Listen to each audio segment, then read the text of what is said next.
Hello and welcome to another gentle descent into the past. Tonight, we'll open the doors to a world once lost, now rediscovered through quiet storytelling. Perhaps you're lying still beneath the covers, or letting the last hours of the day melt away. Either way, I'm honored to have you here. Let me know in the comments where you're tuning in from. Are we continents apart or just a few time zones away? Both listening as the stars come out. If you enjoy resting to soft-spoken tales and thoughtful history, be sure to subscribe. There's so much more to uncover together. The medieval mind approached law differently than we do today. Where we seek consistency and precedent, they often relied on tradition, divine judgment, and what we might charitably call creative problem-solving. Laws were not merely rules to be followed, but reflections of deeply held beliefs about morality, social order, and the very nature of truth itself. Consider the peculiar case of animal trials, a legal tradition that flourished across medieval Europe for several centuries. Yes, you heard correctly. Animals could be put on trial, complete with legal representation, formal proceedings, and even appeals. In 1386, a pig in Fête, France was tried and executed for killing an infant. The pig was dressed in human clothing for the execution as if to emphasize its moral culpability. This was not an isolated incident, but part of a broader legal framework that held animals accountable for their actions in ways that seem almost fantastical to us now. These animal trials were not mere curiosities, but reflected deep-seated beliefs about justice and moral order. Medieval people believed that all of creation was bound by divine law. And when that law was broken, even by a beast, justice demanded satisfaction.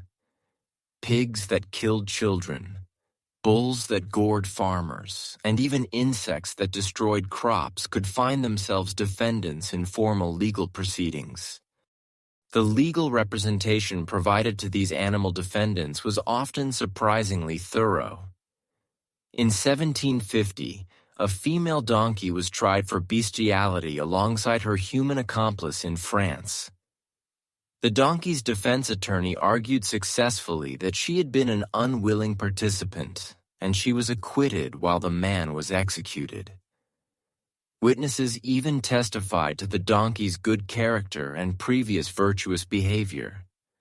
But animals were not the only unexpected defendants in medieval courts. Inanimate objects, too, could find themselves on trial.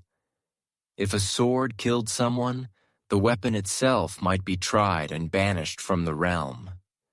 Bells that had rung during violent storms were sometimes put on trial for their role in summoning destructive weather. Trees that had fallen and killed passers-by could be formally prosecuted and sentenced to be cut down and removed. These object trials reflected a worldview where the boundaries between the animate and inanimate, the moral and amoral, were far more fluid than our modern understanding would suggest. Every element of creation was seen as part of a grand moral order. And when that order was disrupted, the law stepped in to restore balance. The concept of trial by ordeal added another layer of strangeness to medieval justice. These were legal procedures designed to determine guilt or innocence through divine intervention.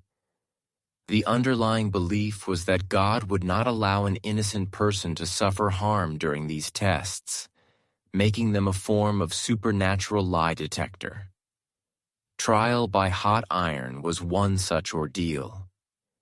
The accused would be required to carry a piece of red-hot iron for a specified distance, usually 9 paces. Their hand would then be bandaged and examined after 3 days. If the wound was healing cleanly, they were declared innocent. If it showed signs of infection or poor healing, guilt was assumed. Trial by cold water involved throwing the accused into a body of water while bound. If they floated, they were considered guilty as the pure water was rejecting them. If they sank and drowned, they were posthumously declared innocent. This presented what we might call a significant design flaw in the justice system, as innocence could only be proven through death. Perhaps most dramatically, trial by combat allowed disputes to be settled through physical battle. This could involve the actual disputants fighting each other, or they could hire champions to fight on their behalf.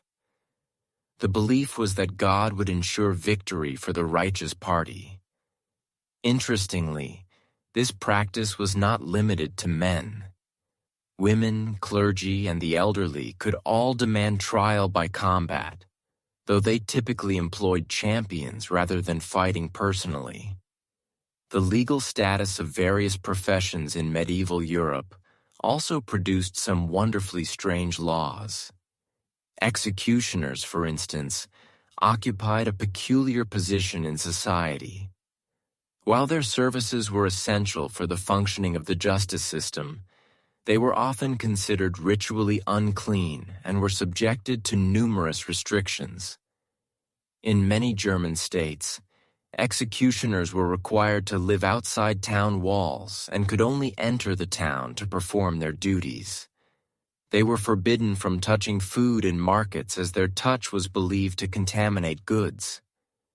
Interestingly, executioners often supplemented their income by working as healers and veterinarians. Their intimate knowledge of anatomy gained through their primary profession made them surprisingly effective medical practitioners.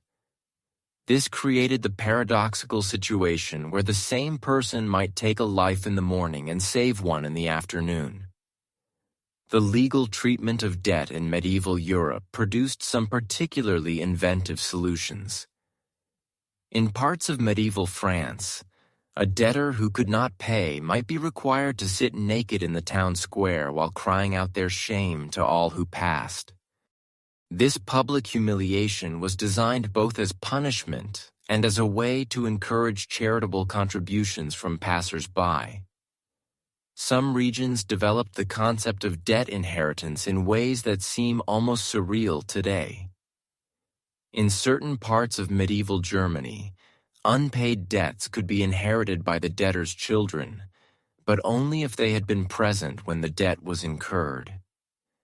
This led to the strange practice of excluding children from important financial discussions to protect them from future liability. The regulation of markets and trade produced its own category of unusual laws. In medieval London, the punishment for selling bad food was often poetic justice taken to extremes.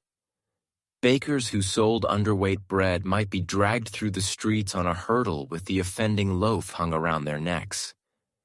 Brewers who watered down their ale could be forced to drink only their own inferior product for a specified period. The medieval understanding of property rights also led to some fascinating legal concepts. The doctrine of treasure trove held that any valuable object found buried in the ground belonged to the crown based on the assumption that it had been hidden with the intention of retrieval. However, if the treasure was found above ground, it belonged to the finder, leading to complex legal debates about exactly what constituted buried versus merely hidden. These strange laws were not merely the products of backward thinking or primitive legal understanding. They reflected sophisticated attempts to maintain social order in a world very different from our own. Medieval society faced challenges we can barely imagine. Constant warfare, devastating plagues, economic uncertainty, and the ever-present threat of famine. In such a world, laws needed to be more than mere rules. They needed to be mechanisms for preserving the delicate balance that kept communities together. The apparent strangeness of these laws often dissolves when we understand the context in which they operated. What seems bizarre to us made perfect sense to people living in a world where divine judgment was a daily reality, where community harmony was essential for survival, and where justice needed to be both seen and felt by all members of society. As we drift deeper into the medieval world, we begin to see that these strange laws were threads in a complex tapestry of belief, tradition, and practical necessity. They tell us not just about legal systems, but about entire ways of understanding the world, human nature, and our place in the grand scheme of creation. In our next exploration, we will delve deeper into the curious world of medieval marriage laws, where love, politics, and legal ingenuity combine to create some of the most fascinating and bewildering regulations in European history. But for now, let the strange and wonderful world of medieval justice settle gently in your mind as you drift toward peaceful sleep. The medieval world was one of stark contrasts when it came to food. While kings and nobles feasted on elaborate banquets with exotic spices and multiple courses, the vast majority of people lived on the edge of starvation, their meals consisting of little more than coarse bread and thin gruel. This disparity wasn't merely about wealth. It was a reflection of an entire social system built on inequality. For the common peasant, meat was an extraordinary luxury. A family might keep a pig or a few chickens, but these animals were far too valuable to slaughter regularly. Instead, they provided eggs, milk, and the occasional offspring that could be sold for much-needed coin. When meat did appear on the peasant table, it was usually during religious festivals, or when an animal was too old or sick to serve any other purpose. Even then, every scrap was used from organ meats to blood puddings, as nothing could be wasted in a world where the next meal was never guaranteed. The preservation of food presented another monumental challenge. Without refrigeration, medieval people had to rely on salting, smoking, drying, and fermentation to keep their food from spoiling. Salt itself was expensive and often of poor quality, filled with impurities that could make preserved meats taste terrible or even cause illness. Fish were packed in barrels with heavy salt, creating a product that bore little resemblance to fresh seafood. Vegetables were pickled in vinegar or fermented into sauerkraut, while fruits were dried into leathery strips that could last through the winter months. But perhaps the most insidious problem was the widespread adulteration of food. Unscrupulous merchants and bakers, driven by poverty and desperation, regularly cut corners to maximize their profits. Bread, the staple of the medieval diet, was often stretched with sawdust, chalk, grounder corns, or even bone meal. These additives not only made the bread less nutritious, but could also be dangerous to consume. Similarly, ale and wine were frequently watered down, leaving consumers with weak, unpalatable drinks that provided little refreshment or nutrition. The story of Agnes, a fictional but representative alewife, illustrates these challenges perfectly. Struggling to support her family after her husband's death, Agnes found herself faced with rising grain prices and dwindling customers, desperate to make her ale last longer and increase her profits. She began watering down her brew. At first, the deception went unnoticed, but word soon spread about the weak, tasteless ale. Her once loyal customers began seeking other establishments, and Agnes's reputation was ruined. Eventually, she was forced to close her business, leaving her family in even more desperate circumstances. The authorities did attempt to regulate food quality through laws like the Assay of bread and ale, which set standards for weight, price, and quality.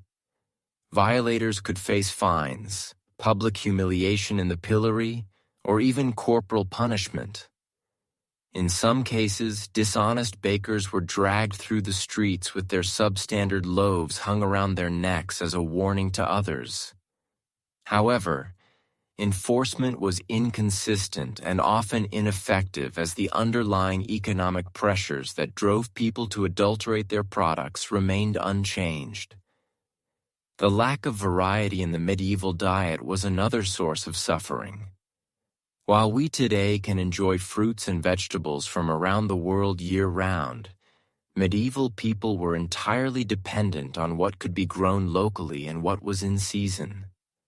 For most of the year, peasants subsisted on a monotonous diet of porridge made from barley, oats, or rye, accompanied by whatever vegetables they could grow in their small garden plots. Onions, leeks, and cabbages were among the hardiest crops, but these provided little in the way of essential vitamins and minerals. The seasonal nature of food availability meant that late winter and early spring were particularly difficult times. By then, the previous year's harvest would be running low and the new crops had not yet matured. This period, known as the hunger gap, was when malnutrition was most severe and death rates highest. Children born during these lean months often suffered from stunted growth and weakened immune systems that would affect them for the rest of their lives. Spices, which we now take for granted, were among the most precious commodities in medieval Europe.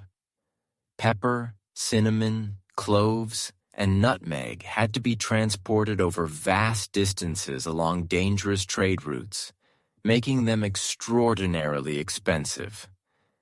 A pound of nutmeg in the 11th century could cost as much as 7 oxen, putting it far beyond the reach of ordinary people. For the wealthy, spices were not just flavoring agents, but symbols of status and power, displayed as prominently as jewels or fine clothing. The contrast between rich and poor was perhaps nowhere more evident than in the royal feast. These elaborate affairs were designed not just to feed the nobility, but to demonstrate their wealth and power. Tables groaned under the weight of roasted peacocks, swans, and other exotic birds. Their feathers carefully replaced after cooking to create stunning visual displays. Sugar sculptures called subtleties depicted scenes from mythology or heraldic symbols, while servants paraded dishes through the hall with great ceremony. Yet even these magnificent feasts came with their own dangers. Without understanding of food safety, even the wealthy were vulnerable to food poisoning and other ailments. The death of King John of England in 1216, attributed to consuming spoiled peaches, serves as a reminder that in the medieval world, every meal was potentially hazardous. The king had been traveling through the countryside when he stopped at an abbey and indulged in what he thought was a harmless treat. Within days, he was dead from what modern historians believe was severe food poisoning.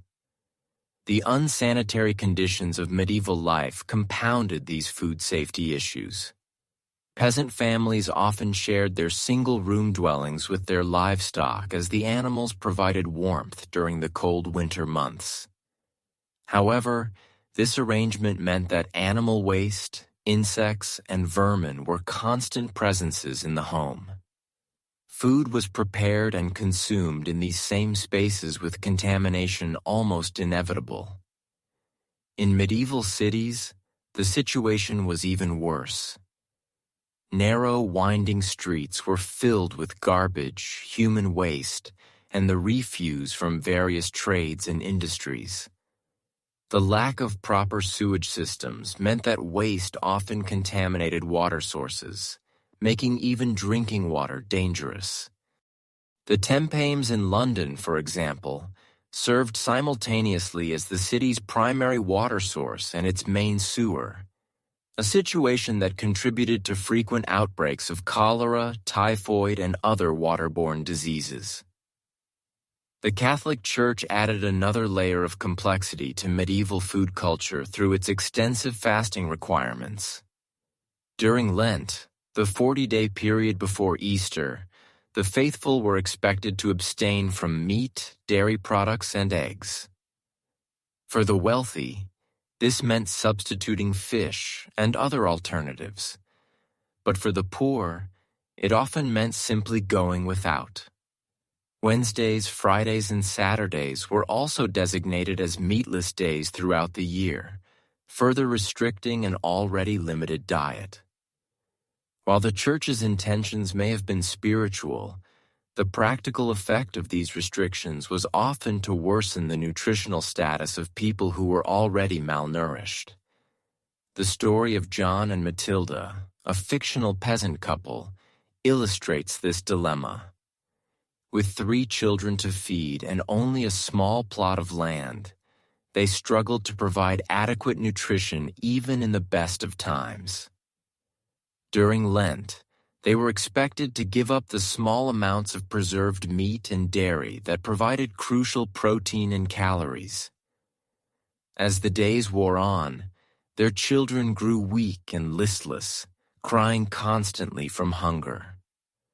John, a devout man, wrestled with his faith as he watched his family suffer, while Matilda secretly dreamed of the hearty stew she would make when the fast finally ended. Not all of the Church's influence on food was negative. However, monasteries and abbeys with their extensive landholdings and well-organized communities often served as centers of agricultural innovation. Monks pioneered new techniques in crop rotation, irrigation, and animal husbandry that gradually improved food production.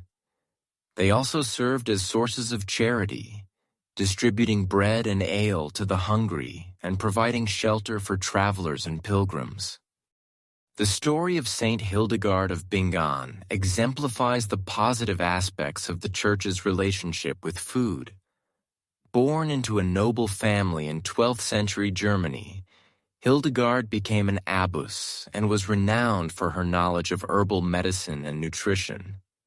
She wrote extensively about the properties of different grains and foods, advocating for spelt as a healthier alternative to common wheat. Under her guidance, the nuns at her abbey produced high-quality bread that was distributed to the sick and poor in the surrounding community.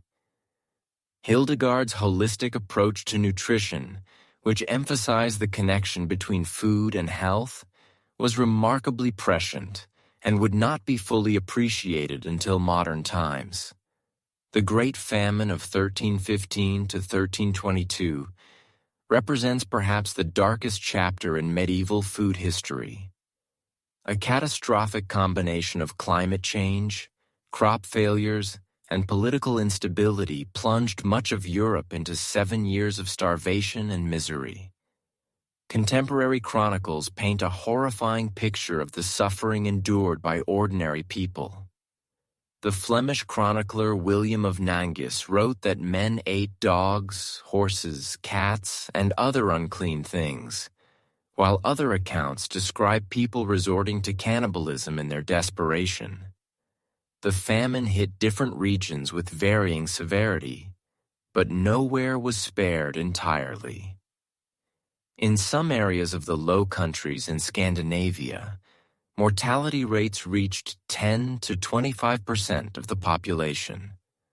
The German city of Erfurt saw an average of 16 deaths per day during the worst years, compared to just 2 per day in normal times.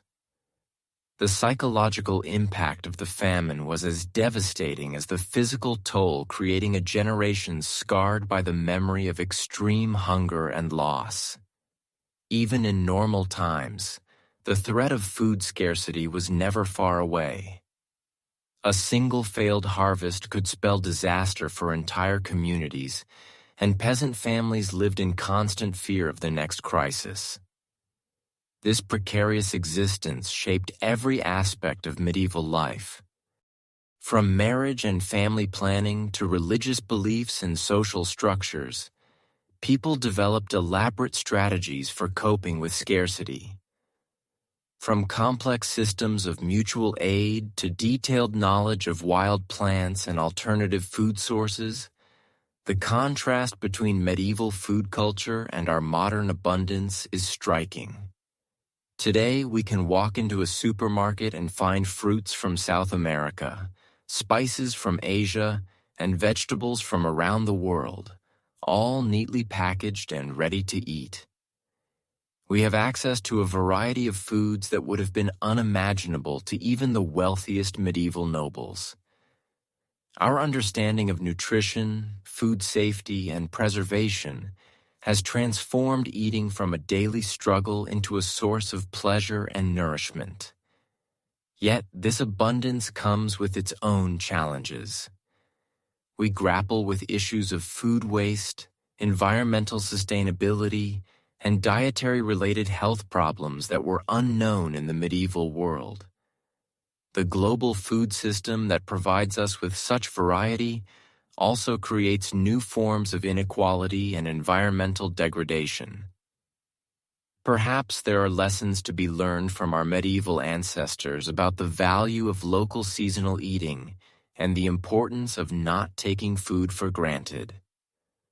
The story of medieval food is ultimately a story of human resilience and ingenuity in the face of enormous challenges. Despite the constant threats of hunger, disease, and adulteration, people found ways to survive and even create moments of joy and celebration around food. They developed preservation techniques that are still used today, created dishes that evolved into modern cuisines, and established traditions of hospitality and sharing that continue to shape our culture.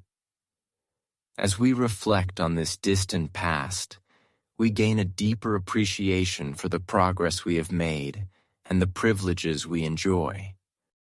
The simple act of opening a refrigerator or visiting a grocery store represents centuries of advancement in agriculture, technology, and social organization. At the same time, the medieval experience reminds us of our fundamental dependence on food and the importance of ensuring that everyone has access to adequate nutrition. The legacy of medieval food culture lives on in many ways. Traditional preservation methods like smoking and fermentation have experienced a renaissance among modern cooks seeking authentic flavors and sustainable practices. The seasonal rhythms that once dictated medieval diets are being rediscovered by those promoting local and sustainable agriculture. Even the elaborate feasts of the nobility have their modern counterparts in the fine dining establishments that turn meals into theatrical experiences. Perhaps most importantly, the medieval experience teaches us about the deep connections between food, community, and survival. In a world where hunger was a constant threat, sharing food became one of the most fundamental expressions of human compassion and solidarity. The communal meals that marked religious festivals and life transitions were not just celebrations, but affirmations of social bonds and mutual support. As we drift off to sleep in our modern world of abundance, we can remember the countless generations who struggled to fill their bellies with whatever meager sustenance they could find. Their perseverance in the face of such hardship reminds us of the resilience of the human spirit and the importance of gratitude for the simple blessings we often take for granted. In honoring their memory, we commit ourselves to building a world where no one need suffer the pangs of hunger that define so much of human history. as the candle-lit shadows danced across the stone walls of medieval castles. A stark culinary divide defined the era. While nobles feasted on exotic delicacies and sumptuous banquets, the vast majority of medieval Europeans faced a daily struggle for sustenance that would horrify modern sensibilities. The scarcity of spices created one of the most glaring differences between rich and poor. While a pound of nutmeg in the 11th century cost as much as 7 fattened oxen, peasants made do with whatever meager seasonings they could find. Garlic, mustard, and vinegar became their primary weapons against the relentless blandness of their daily fare. The absence of reliable preservation methods meant fresh produce remained seasonal luxuries, leaving most to subsist on monotonous grains and whatever hardy vegetables could survive the harsh climate. Meat consumption revealed perhaps the starkest inequality. A prosperous peasant family might slaughter their pig only once a year, usually at Christmas, while nobles gorged themselves on elaborate dishes featuring exotic game. When meat did grace the peasant table, it often came in forms that would turn modern stomachs, organ meats, blood puddings, and cuts from animals too old or sick for other purposes. Fish offered some relief for those near water sources, but even this was typically preserved through heavy salting, creating a far cry from the delicate preparations we know today. The Church's influence permeated every aspect of medieval food culture, often compounding the hardships faced by the poor. Lent's 40-day fast meant giving up what little meat and dairy peasants possessed, while wealthy nobles could afford exotic substitutes. The story of Agnes Paston, brought before a memorial court in 1322 for stealing bread during Lent to feed her starving children, illustrates the cruel irony of religious dietary restrictions imposed on those already living at the edge of starvation. Food adulteration ran rampant in an era without regulations or quality control. Unscrupulous bakers stretched their precious flour with sawdust, chalk, or ground acorns, creating dense, gritty loaves that provided little nutrition. Ewives watered down their brews to increase profits, leaving customers with weak, unsatisfying drinks that barely qualified as beverages. The Assay of Bread and Ale attempted to regulate these practices, but enforcement remained sporadic at best. Unsanitary conditions made every meal a potential hazard. Peasant families shared their cramped quarters with livestock, creating breeding grounds for disease and contamination. Animal waste mingled with food preparation areas, while flies and vermin spread filth throughout living spaces. Even kings weren't immune. King John of England's death in 1216, attributed to consuming spoiled peaches, demonstrated that contaminated food could fell rulers as easily as peasants. The Great Famine of 1315 to 1322 revealed the precarious nature of medieval food security. 7 years of crop failures plunged Europe into starvation so severe that chroniclers reported cannibalism and people eating grass, bark, and even their own children. Mortality rates reached 25% in some regions, with cities like Earth averaging 16 deaths per day compared to 2 in normal times. Despite these overwhelming challenges, medieval people demonstrated remarkable resilience and ingenuity. They developed sophisticated preservation techniques through salting, smoking, and fermentation. Women who bore primary responsibility for feeding their families created folk traditions of pickling and foraging that sustained communities through lean times. Monasteries served as centers of agricultural innovation and charitable food distribution, offering some relief to the desperate. The rare medieval feast provided a stunning contrast to daily reality. Royal banquets featured dozens of elaborate dishes, roasted peacocks, sugar sculptures, and delicacies flavored with precious spices. These displays of culinary opulence served not just as entertainment, but as powerful demonstrations of wealth and status, reminding all present of the vast gulf between the privileged few and the struggling masses. Perhaps most remarkably, medieval people found ways to create meaning and community around food despite its scarcity. Harvest festivals brought villages together in celebration of successful crops. Wedding feasts, however modest, marked life's milestones with shared meals. Even the humblest pottage became an opportunity for families to gather around the hearth, telling stories and maintaining bonds that sustained them through hardship. The legacy of medieval food culture reminds us of both human vulnerability and resilience. In an age where we can access flavors from around the globe with unprecedented ease and safety, it's worth remembering those who found joy and sustenance in the simplest of meals. Their struggles and ingenuity laid the foundations for the abundance we now enjoy, teaching us never to take for granted the basic human right to nourishment and the profound satisfaction of sharing food with those we love. As we drift off to sleep with full bellies and endless choices at our fingertips, we can honor their memory by appreciating the remarkable journey that brought us from medieval scarcity to modern plenty. In every bite we take, we taste the hard-won progress of countless generations who transformed necessity into the art of cuisine, ensuring that future generations might know abundance where they knew only want. Looking at your reference videos and existing script, I'll continue from where Part 3 left off, maintaining the sleep-inducing tone while exploring the harsh realities of medieval European law and society.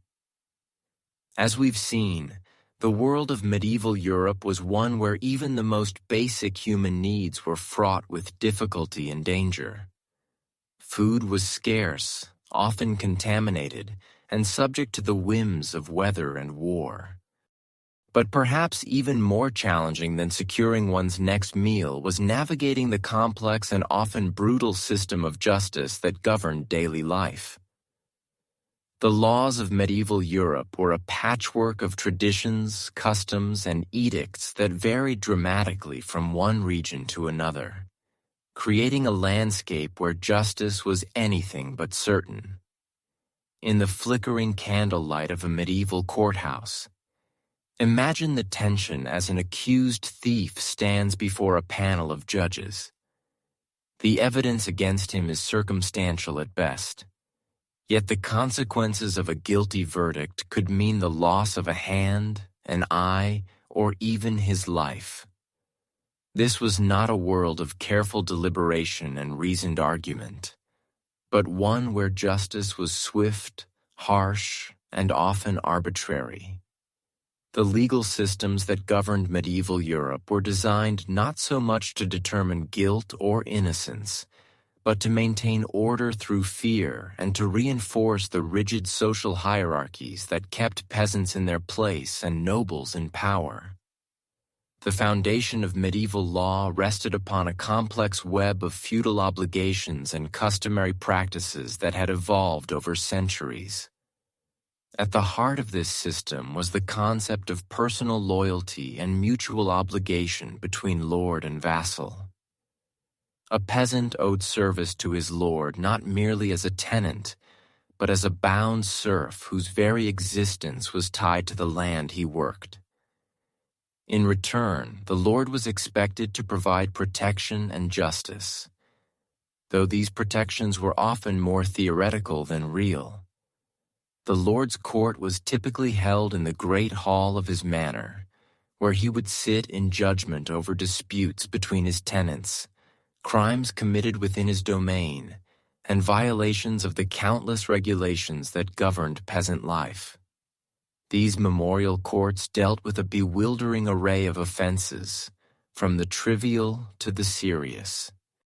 A peasant might find himself hauled before his lord for allowing his pigs to wander into a neighbor's garden, for failing to attend the required number of days of labor service, or for the serious crime of attempting to leave the manor without permission. The punishments were often brutal and disproportionate to the crimes. A serf caught trying to flee might be branded on the forehead with a hot iron, marking him forever as a runaway. A woman accused of adultery might be forced to walk naked through the village while being pelted with stones and filth by her neighbors. The concept of individual rights as we understand them today was virtually non-existent in medieval legal thinking. Justice was not about protecting the innocent or ensuring fair treatment, but about maintaining social order and reinforcing the authority of those in power. The idea that all people might be equal before the law would have been laughable to a medieval lord who saw himself as inherently superior to the peasants who worked his land. The law existed to serve the interests of the ruling class, and any benefits that might trickle down to the common people were incidental at best. Perhaps nowhere was this inequality more apparent than in the realm of criminal justice. When a crime was committed, the response of the authorities depended heavily on the social status of both the perpetrator and the victim. If a peasant stole a loaf of bread from a nobleman's table, he might face hanging or mutilation. But if a nobleman killed a peasant in a fit of rage, he might escape with nothing more than a fine paid to the victim's family. The wealthy could often purchase their way out of legal troubles through bribes, political connections, or by claiming benefit of clergy, a legal loophole that allowed those who could read Latin to be tried in ecclesiastical rather than secular courts, where punishments were typically less severe. The process of determining guilt or innocence in medieval courts often bore little resemblance to modern concepts of justice. Evidence as we understand it today was rarely considered decisive. Instead, medieval justice relied heavily on supernatural intervention and divine judgment to reveal the truth. This belief in divine justice gave rise to some of the most bizarre and brutal practices in the history of law. Procedures that seem almost incomprehensible to modern minds, but were accepted as perfectly reasonable by medieval people who believed that God would not allow an innocent person to suffer unjustly. Trial by ordeal was one such practice based on the assumption that divine intervention would protect the innocent while revealing the guilt of the wicked. There were several forms of ordeal, each more harrowing than the last. In the ordeal of hot iron, the accused would be required to carry a red-hot piece of metal for a prescribed distance, usually 9 paces.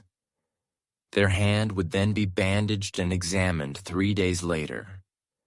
If the wound was healing cleanly, they were declared innocent.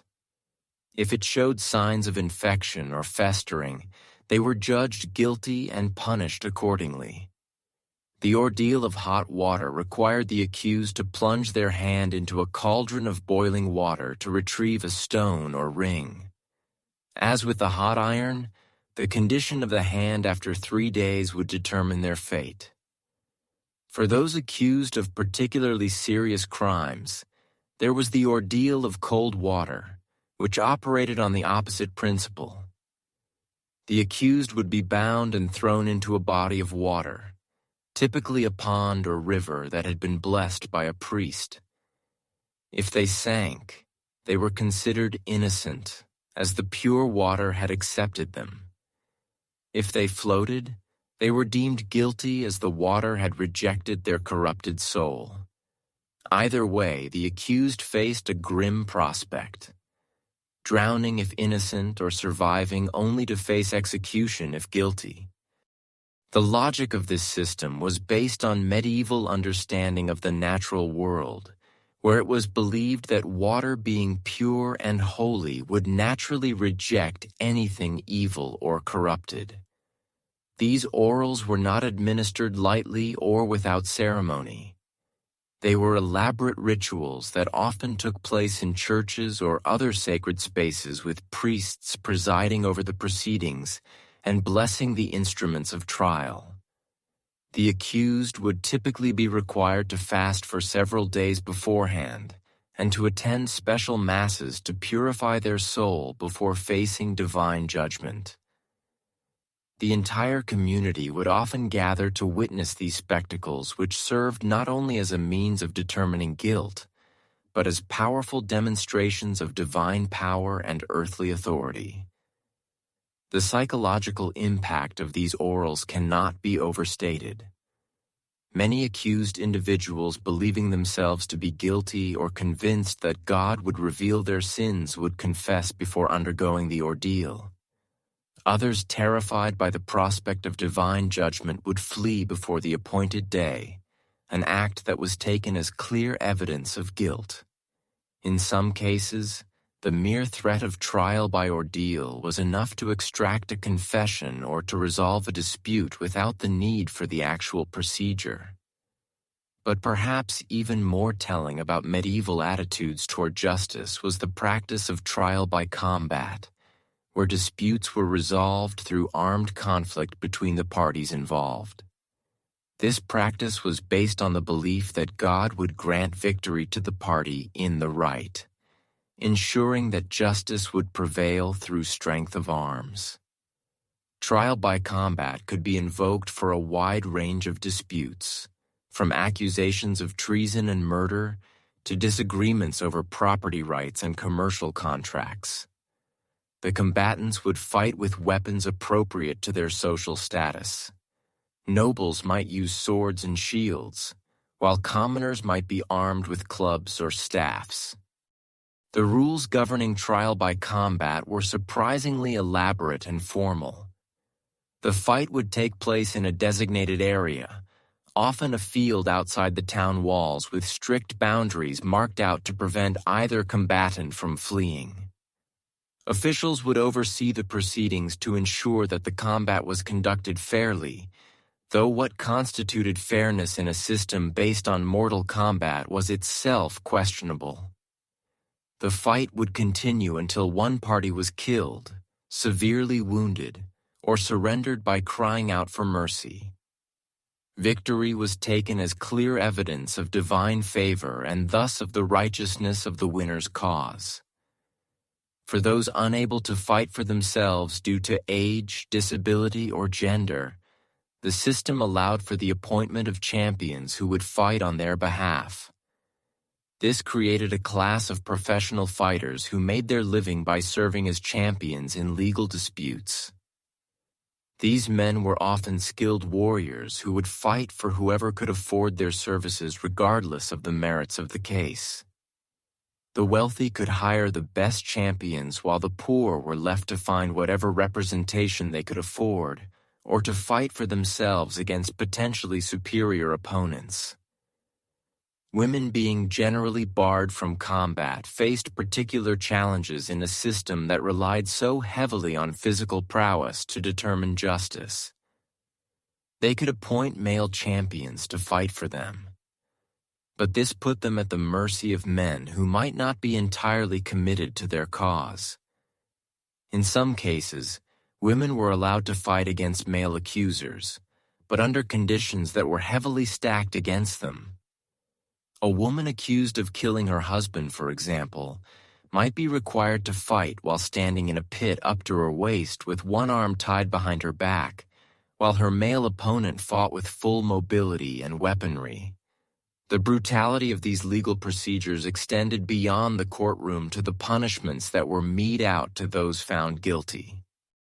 Medieval justice was based on the principle of retribution rather than rehabilitation, and punishments were designed to be both severe and public, serving as deterrents to others who might be tempted to break the law.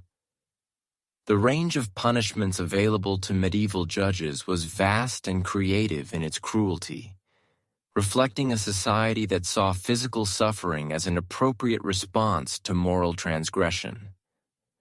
For theft, one of the most common crimes in an age of widespread poverty, the punishments varied according to the value of the stolen goods and the social status of the thief.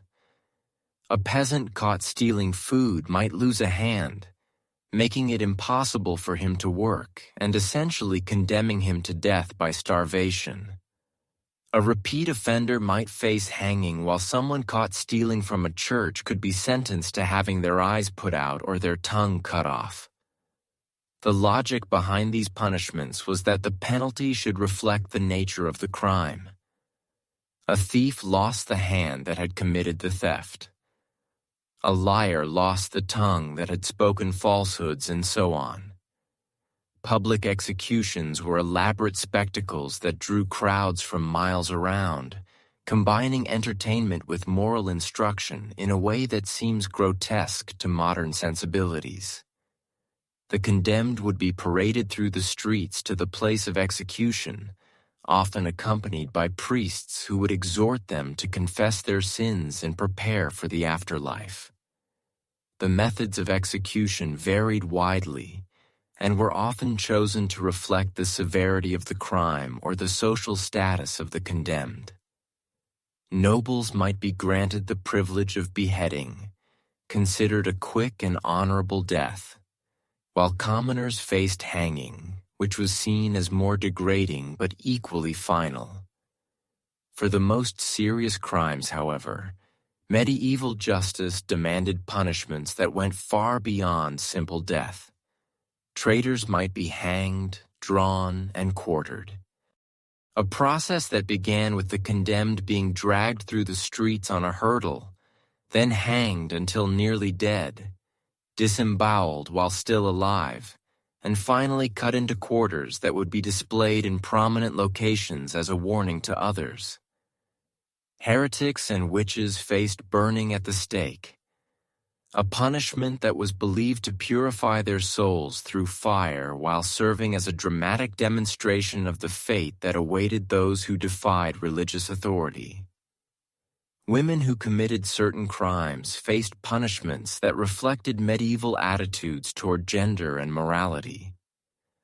A woman who killed her husband might be burned alive, as this crime was seen as a form of treason against the natural order that placed husbands in authority over their wives. Prostitutes might be forced to wear distinctive clothing or have their heads shaved as marks of shame, while women accused of being scolds or shrews might be subjected to the ducking stool, strapped to a chair, and repeatedly dunked in a pond or river until they promised to mend their ways. The application of these punishments was far from consistent, however, and the wealthy and well-connected often found ways to escape the full force of medieval justice.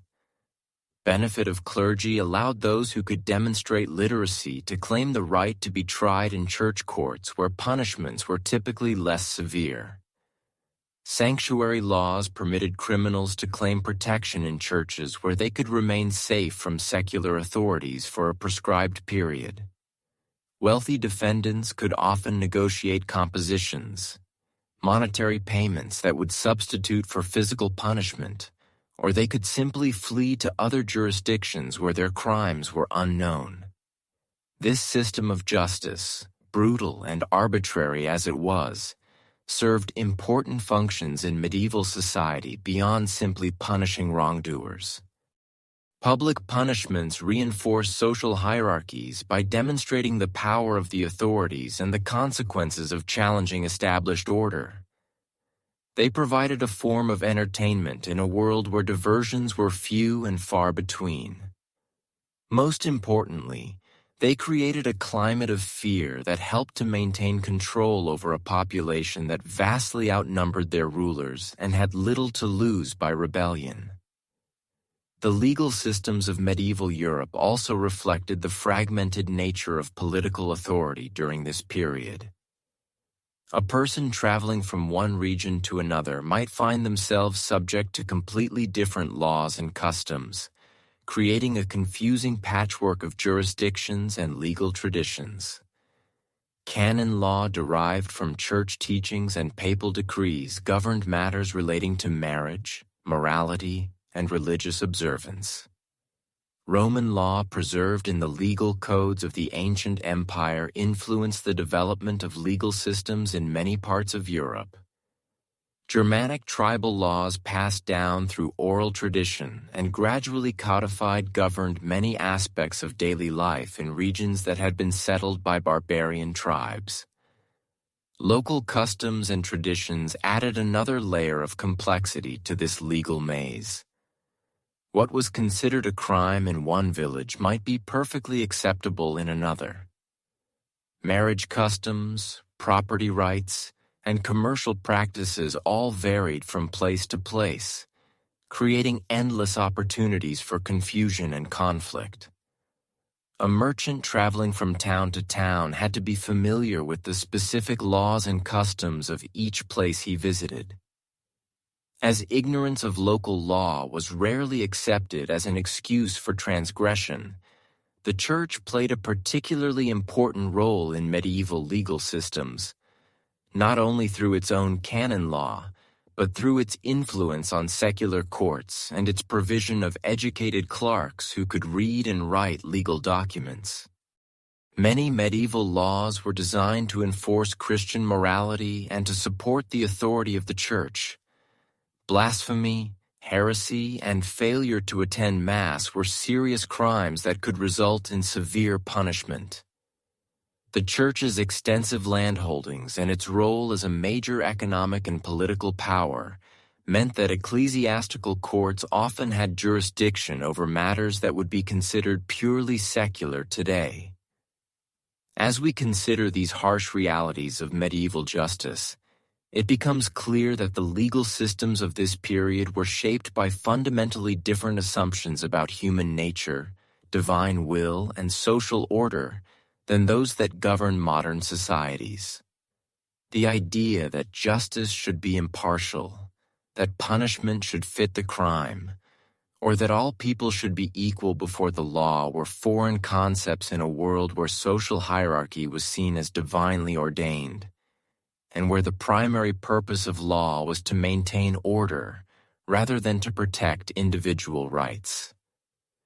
The legacy of these medieval legal systems can still be seen in many aspects of modern law, from the adversarial nature of court proceedings to the use of juries to determine guilt or innocence. But the evolution from the brutal and arbitrary justice of the Middle Ages to the more humane and rational legal systems of today has been a long and gradual process marked by countless struggles for reform and recognition of human dignity. As we drift deeper into sleep, let these images of medieval justice fade into the background of our consciousness. The harsh realities of life in an age where might made right, where divine judgment was sought through trial by fire and water, and where public executions served as both entertainment and moral instruction. These were the foundations upon which our modern world was built. The dark soil from which grew the ideas of human rights, due process, and equal justice under law that we now take for granted.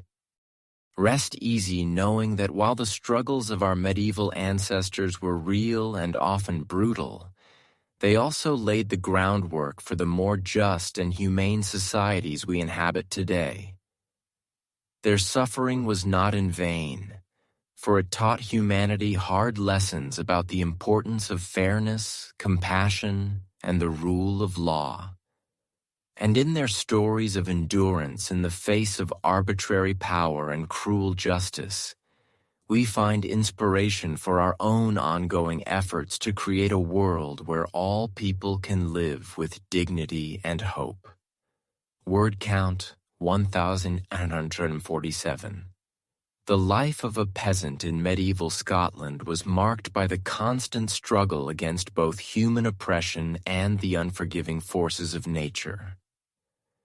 While clan warfare raged overhead, and English armies periodically swept across the border, bringing devastation, the common folk faced their own daily battles that were no less dire for being mundane. Consider the plight of Hamish M'Leod, a cofter working a small strip of land on the estates of his clan chief. Each morning before dawn, he would wake to the sound of his wife Margaret grinding oats for the day's porridge. The rhythmic scraping of stone against stone, a familiar soundtrack to their existence. Their single-room dwelling shared with a cow and several chickens for warmth was perpetually damp from the highland mists that seemed to seep through every crack in the stone walls. The soil Hamish worked was thin and rocky, grudgingly yielding crops of oats and barley that formed the backbone of their diet. A good harvest might see the family through the winter months, but a poor one meant watching their children's faces grow gaunt with hunger as the stores dwindled. The specter of famine was never far away, and when it struck, entire communities could be reduced to eating grass, bark, and whatever roots they could dig from the frozen ground. Even in times of relative plenty, the quality of food available to peasants like Hamish was poor by any standard. Bread was often made from inferior grains mixed with whatever fillers could be found. Ground acorns, peas, or even sawdust when times were particularly desperate. The resulting loaves were dense, gritty affairs that could break teeth and provided little nourishment. Meat was a rare luxury. Perhaps a bit of salted pork at Christmas or when an animal died of natural causes.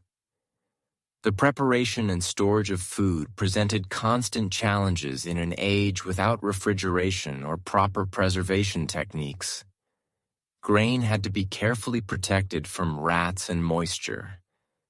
Yet storage facilities were primitive at best. Milk soured quickly. Meat spoiled rapidly in warm weather. And even ale, the common drink of choice since water sources were often contaminated, could turn rancid if not consumed promptly.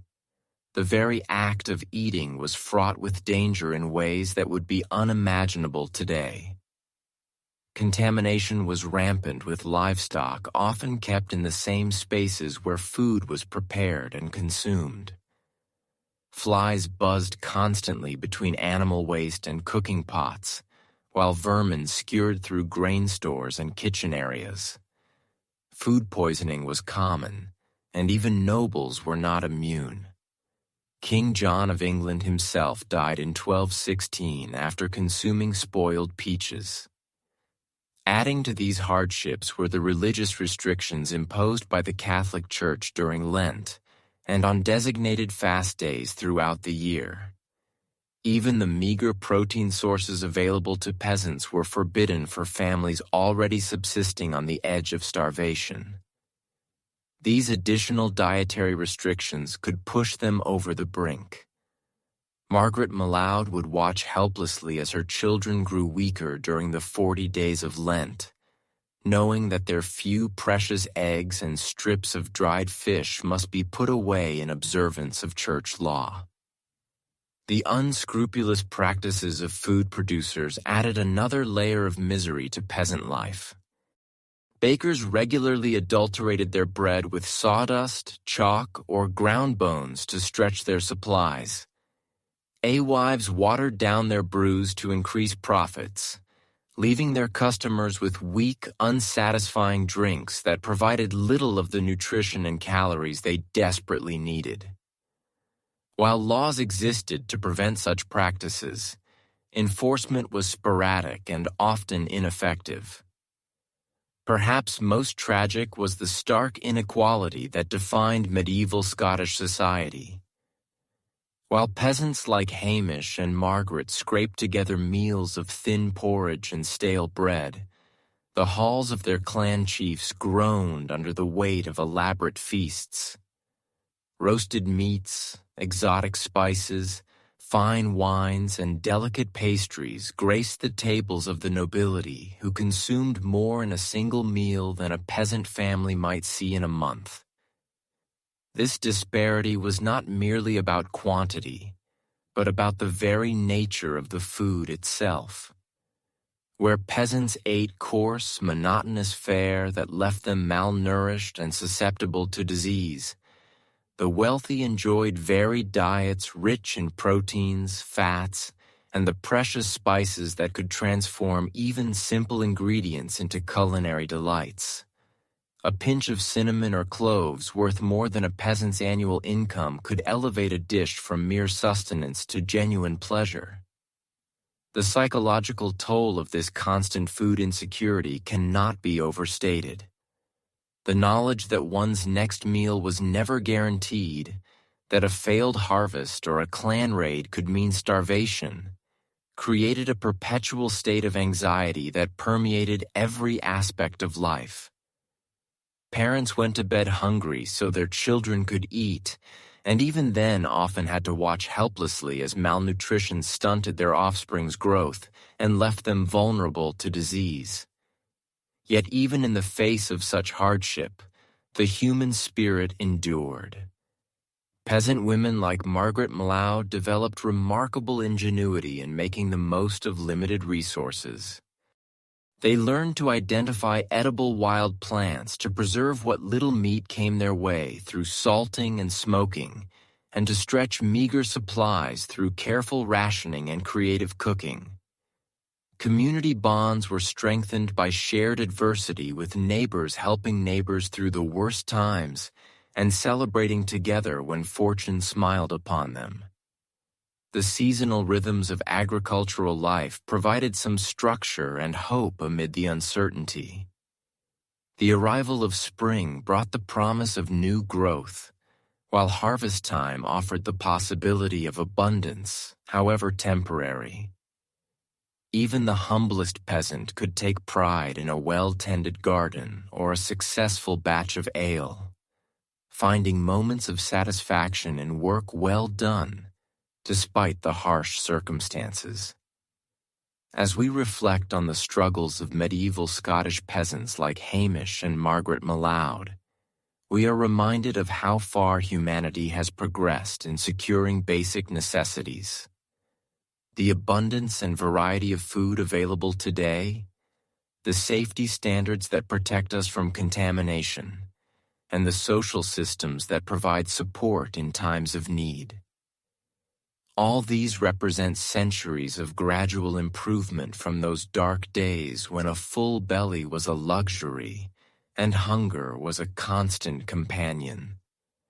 Their story serves as both a sobering reminder of the hardships our ancestors endured and a testament to the resilience of the human spirit in the face of seemingly insurmountable challenges. In their daily struggles for survival, we see reflected the fundamental dignity of ordinary people who, despite having so little, found ways to create meaning, community, and hope in their lives. Looking at your script summary and the reference materials, I'll continue from where you left off, focusing on the social divides and legal structures that shaped medieval European society. Here's part 6. As we've witnessed the harsh realities of medieval life unfold before us, from the brutal justice system to the constant struggle for sustenance, we begin to see how these hardships carved deep divisions into the very fabric of society. The strange laws we've explored were not merely quirks of a bygone era, but tools that reinforced a rigid hierarchy where one's birth determined one's fate with merciless precision. Picture, if you will, a world where the accident of your birth could sentence you to a lifetime of backbreaking labor, while others enjoyed lives of leisure and abundance, simply because they emerged from the right womb. This was the reality of medieval Europe, where society was stratified into three distinct orders, each as separate as oil and water, yet bound together by invisible chains of obligation and dependence. At the pinnacle of this pyramid sat the nobility, those who fought and ruled. These were the lords and ladies who lived in stone castles that pierced the sky like monuments to power. Their days were filled with courtly pursuits, elaborate ceremonies, and the intricate dance of politics. They wore silk and velvet, dined on exotic delicacies, and spoke in refined tongues that marked them as clearly as any coat of arms. For them, the strange laws we've encountered were tools of control, weapons to be wielded against those beneath them. Below them, yet still elevated above the masses, stood the clergy, those who prayed. These men and women of God possessed a different kind of power, one that claimed dominion over souls rather than bodies. They lived in monasteries and cathedrals, surrounded by illuminated manuscripts and sacred relics. Their influence stretched into every corner of life, from the bedroom to the marketplace, dictating not just what people believed, but how they lived, ate, and even thought. And at the base of this structure, supporting the weight of the entire edifice on their bent backs, toiled the peasantry, those who worked. These were the vast majority of Europe's population, bound to the land like trees rooted in soil, unable to move or change their station without permission from their betters. They lived in avels of mud and thatch, their hands perpetually stained with dirt, their backs permanently curved from endless labor. The legal system we've explored served to maintain these divisions with ruthless efficiency. The very concept of justice itself was different depending on which rung of the ladder you occupied. A noble who killed a peasant might pay a fine, while a peasant who stole bread could face the gallows. The trial by combat that seemed so absurd to our modern eyes made perfect sense in a world where physical prowess was seen as a divine gift, where God was believed to favor the righteous with strength and skill.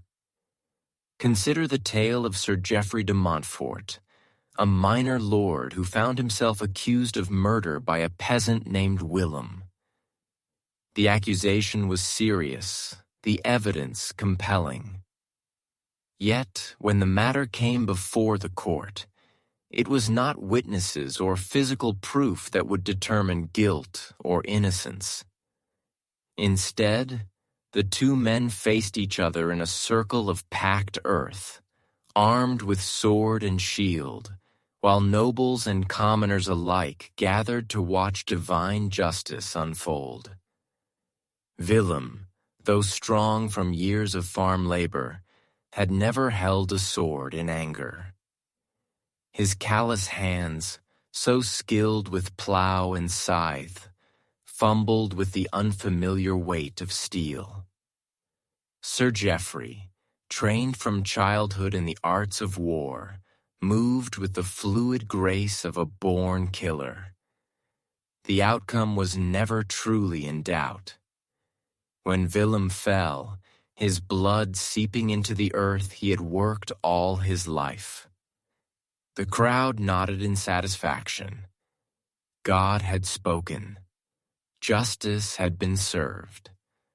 But this was justice only in the eyes of those who crafted the system. To the peasants watching their champion die, it was yet another reminder of their powerlessness. Another demonstration that the law existed, not to protect them, but to keep them in their place. The strange laws of medieval Europe were not bugs in the system. They were features carefully designed to preserve a social order that benefited the few at the expense of the many. This rigid hierarchy extended beyond the courtroom into every aspect of daily life. Sanctuary laws dictated what each class could wear, ensuring that a glance was enough to determine someone's social status. A peasant caught wearing silk could be publicly whipped, while a merchant who dared to don the colors of nobility might find himself stripped of his wealth and status. These laws served as constant reminders that crossing the boundaries between classes was not just difficult, it was forbidden. The very food people ate was regulated by their station. While nobles feasted on exotic spices that cost more than a peasant's annual income, the common folk were often forbidden from hunting the game that roamed freely through their fields. Poaching a deer from the Lord's forest was not just theft. It was an assault on the natural order itself, punishable by death or mutilation. The irony was bitter. These animals might destroy a peasant's crops, leaving his family to face starvation, yet he could not touch them without risking his life. Marriage, too, was subject to the whims of the social hierarchy. Peasants could not marry without their lord's permission, and that permission often came with a price. The right to choose one's own spouse, something we consider fundamental, was a luxury reserved for those with wealth and status. Young women might find themselves wed to strangers, their bodies and futures traded like commodities in deals that served their families' interests but ignored their own desires. Even death could not escape the grasp of social distinction. The wealthy were buried in elaborate tombs within consecrated ground. Their souls speeded to heaven by paid prayers and costly masses. The poor were often dumped into unmarked graves, their passage to the afterlife dependent on the charity of others. In a world where the promise of heaven was often the only comfort available to the suffering masses, even this final hope was rationed according to one's ability to pay. The Church, despite its teachings of equality before God, was deeply complicit in maintaining these divisions. While Christ had preached that the meek would inherit the earth, his earthly representatives seemed more interested in ensuring that the meek remained meek. Bishops lived like princes, their palaces rivaling those of secular lords, while village priests struggled to maintain their authority over congregations who often knew as much scripture as they did. The doctrine of the three orders was not merely a social convenience. It was presented as divine will. Peasants were told that their suffering was part of God's plan, that their earthly toil would be rewarded in heaven, but only if they accepted their fate without complaint. Those who questioned this arrangement were not just rebels. They were heretics challenging the very structure that God himself had ordained. Yet beneath the surface of this seemingly stable system, tensions simmered like water in a kettle. The same laws that maintained order also created the conditions for explosive rebellion. When people have nothing left to lose, when the law offers no protection and no hope for improvement, when justice becomes a mockery and mercy, a foreign concept, desperation can transform the messed souls into revolutionaries. The strange laws of medieval Europe were not just historical curiosities. They were the instruments of oppression, the tools by which a small elite maintained control over the vast majority of the population. They remind us that law and justice are not the same thing, that legal systems can be crafted to serve power rather than truth, and that the price of freedom is eternal vigilance against those who would use the machinery of justice to grind the powerless beneath their heels. As we drift deeper into the realm of sleep, Let these medieval shadows remind us of how far we have traveled from those dark days, yet how easily we might find ourselves walking similar paths if we forget the lessons written in the blood and tears of our ancestors. The strange laws of medieval Europe were not accidents of history. They were deliberate choices, and in understanding them, we better understand the fragility of the justice we too often take for granted. In the morning light, when consciousness returns, perhaps we will carry with us a deeper appreciation for the rights and freedoms that countless generations fought and died to secure. For in the end, the true strangeness of medieval law was not its brutality or its absurdity, but its reminder that justice is not a given. It is a gift that each generation must earn anew. Rest now and let the whispers of history carry you toward dreams where the scales of justice are balanced not by the weight of gold or the strength of arms, but by the simple recognition that all souls, regardless of birth or station, deserve dignity, compassion, and the chance to live free from the strange and terrible laws that once held our ancestors in chains. As the golden hour light filters through the barred windows of a medieval manor house, casting long shadows across the cold stone floors, we find ourselves transported to a world where justice was not blind, but rather deeply entrenched in the rigid social hierarchy that defined every aspect of life.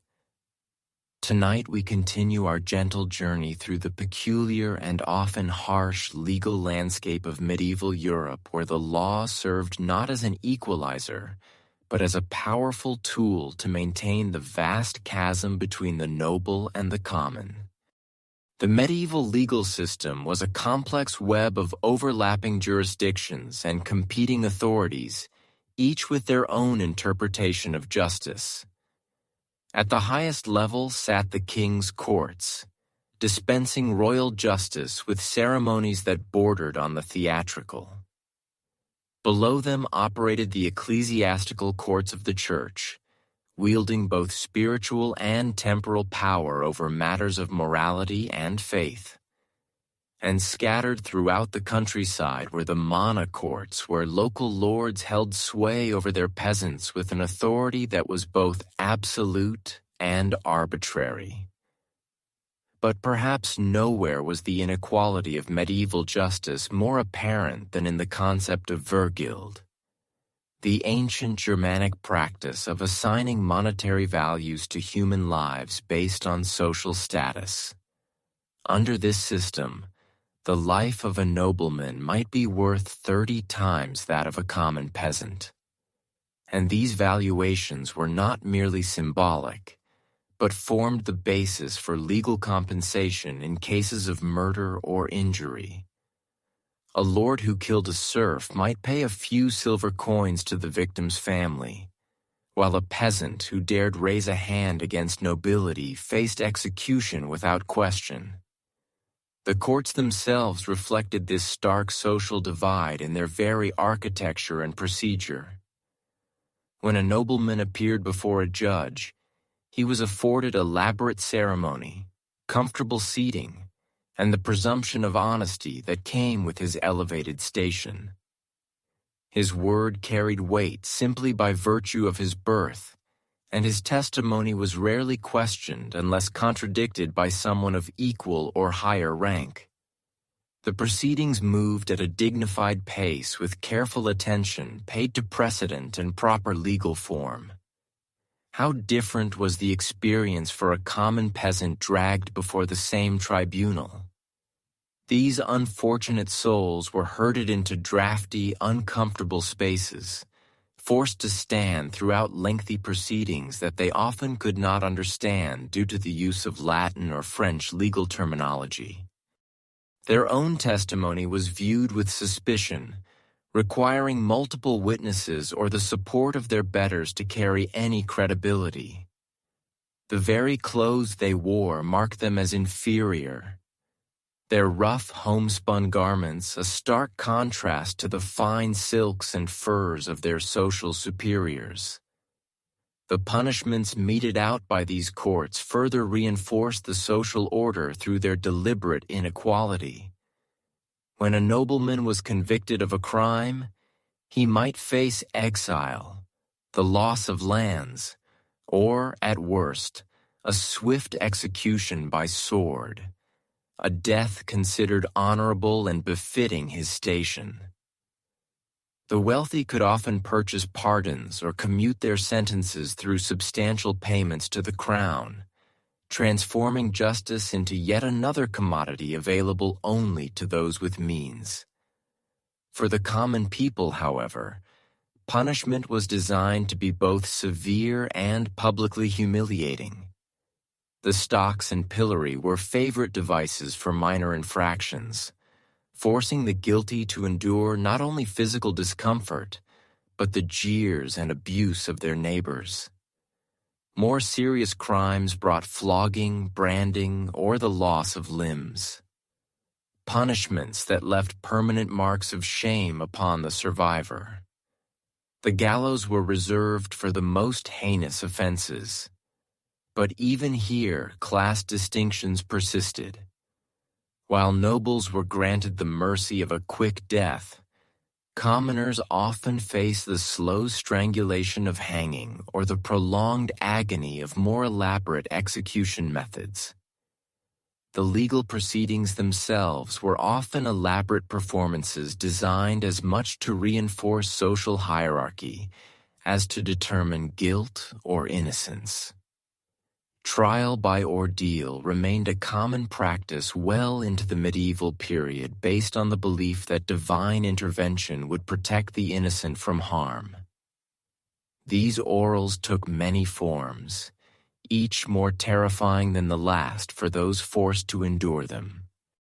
The ordeal of hot iron required the accused to carry a piece of red-hot metal for a prescribed distance, usually 9 steps before having their hands bandaged and examined 3 days later. If the wounds showed signs of healing, they were declared innocent. If infection had set in, guilt was assumed. The ordeal of boiling water demanded that the accused plunge their hand into a cauldron of bubbling liquid to retrieve a stone or ring from the bottom.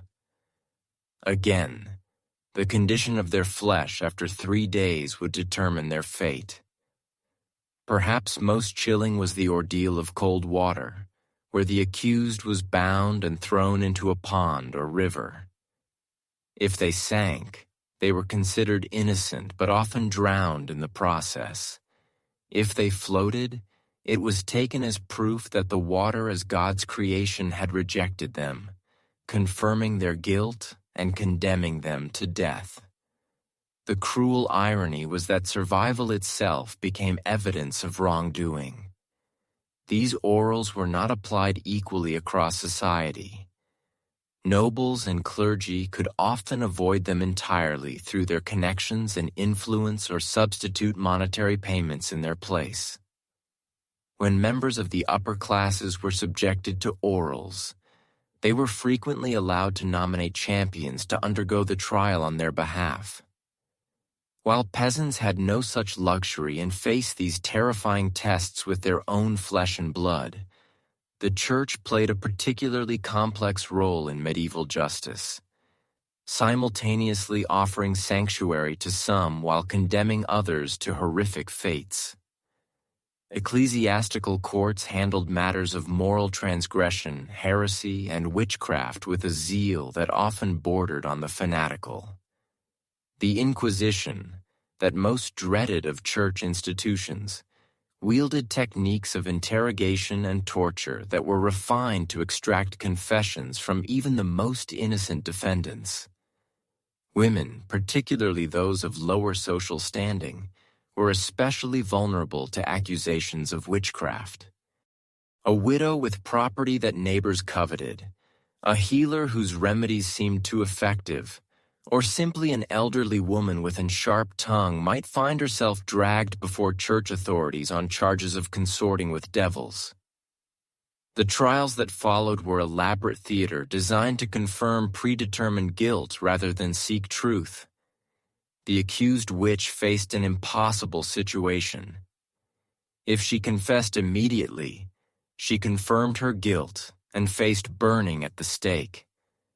If she maintained her innocence, she was subjected to increasingly severe torture until pain forced her to admit to crimes she had never committed.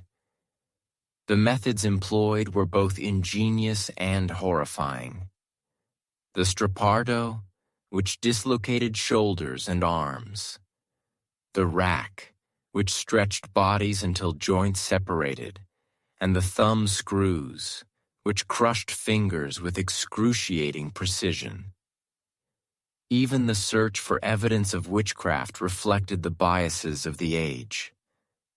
The famous devil's marks that inquisitors sought on accused women's bodies were often nothing more than birthmarks, scars, or moles that any person might possess. Yet when found on a wealthy merchant's wife, such marks might be dismissed as natural imperfections, while the same blemishes on a peasant woman became irrefutable proof of supernatural corruption. The treatment of accused witches during imprisonment further demonstrated the class-based nature of medieval justice. Noble women accused of sorcery were often confined in relative comfort, provided with adequate food and clothing while awaiting trial. They might receive visits from family members and spiritual advisors, and their interrogations proceeded with at least the pretense of legal procedure. Common women, however, were thrown into dank, rat-infested dungeons, where they faced deliberate deprivation designed to weaken their resistance. They were stripped of their clothing and forced to endure cold hunger and the constant threat of sexual assault by their jailers. The psychological torture of isolation and uncertainty was often as effective as any physical abuse in breaking down their defenses. The very language used in legal proceedings reinforced social hierarchies in subtle but powerful ways. When nobles appeared in court, they were addressed with elaborate titles and honorifics that emphasized their elevated status. Their crimes, when acknowledged at all, were described in euphemistic terms that minimized their severity. A nobleman who murdered a peasant might be said to have acted in righteous anger or to have corrected an insolent servant. Language that transformed cold-blooded killing into acceptable social discipline. Peasants, by contrast, found their actions described in the harshest possible terms. A hungry farmer who poached a rabbit from his lord's forest became a thief and violator of sacred property. A woman who spoke harshly to her betters was transformed into a disturber of the peace and challenger of divine order. This linguistic manipulation served to justify the severe punishments that inevitably followed, making extreme penalties seem not only appropriate but necessary for the preservation of social stability. The concept of legal representation, so fundamental to our modern understanding of justice, was virtually unknown for the common people of medieval Europe. While wealthy defendants could employ learned advocates to argue their cases and navigate the complexities of legal procedure, peasants faced the intimidating machinery of justice entirely alone. They were expected to understand Latin legal terminology, comprehend arcane procedural requirements, and present coherent defenses despite having no education or training in such matters. This disparity in legal resources often determined outcomes before trials even began. A skilled advocate could find procedural grounds to dismiss charges, locate witnesses to provide alibis, or present alternative interpretations of evidence that cast doubt on their client's guilt. The unrepresented defendant, meanwhile, stumbled through proceedings they could barely comprehend, often inadvertently confirming their own guilt through ignorance of proper legal responses. The keeping of legal records further advantaged the wealthy while disadvantaging the poor. Nobles maintained extensive documentation of their rights, properties, and legal precedents, creating paper trails that could support their claims in court. They employed scribes and clerks to ensure that favorable judgments were properly recorded and preserved for future reference. These documents became powerful weapons in legal battles, providing evidence of ancient privileges and establishing patterns of precedent that favored their interests. Peasants, being largely illiterate and unable to afford scribal services, left little documentary evidence of their legal affairs. Their rights, such as they were, existed primarily in oral tradition and customary practice, making them vulnerable to challenges by those with written proof to support their claims. A nobleman with a properly documented deed could easily dispossess a peasant family that had worked the same land for generations, leaving them with no recourse and no means to prove their traditional rights. The corruption that pervaded medieval legal systems was both systematic and openly acknowledged. Judges and court officials expected regular payments from those seeking favorable treatment, and these bribes were so commonplace that they had acquired their own elaborate etiquette and customary rates. A wealthy defendant could essentially purchase not only favorable verdicts, but also the procedural advantages that made such outcomes possible. For the poor, however, even small bribes represented impossible expenses. A peasant family's entire annual income might not equal the cost of a minor court favor, leaving them entirely dependent on the supposed impartiality of officials who had long since abandoned any pretense of equal treatment. The result was a justice system that operated as a marketplace where legal outcomes were bought and sold like any other commodity. The physical conditions of medieval prisons reflected these same class distinctions with brutal clarity. Wealthy prisoners could purchase comfortable accommodations, adequate food, and even the services of personal servants during their confinement. They might occupy private chambers with windows, furniture, and the freedom to receive visitors and conduct business. Some noble prisoners lived better in jail than many free peasants did in their own homes. Common criminals, however, were herded into overcrowded, disease-ridden dungeons where death from illness was more likely than eventual release. They received minimal food of the poorest quality, often crawling with vermin and barely sufficient to sustain life. No medical care was provided for the sick or injured, and the strong preyed upon the weak in an environment where guards turned blind eyes to violence among their charges. These disparities in treatment extended even to the moment of execution. Noble criminals who faced death were granted elaborate final ceremonies that honored their rank even as their lives were forfeit. They might be allowed final speeches, visits from clergy of their choosing, and executions carried out with swift, merciful methods that minimize suffering. Their bodies were often returned to their families for proper burial in consecrated ground. Common criminals faced death as they had faced life without dignity or consideration for their humanity.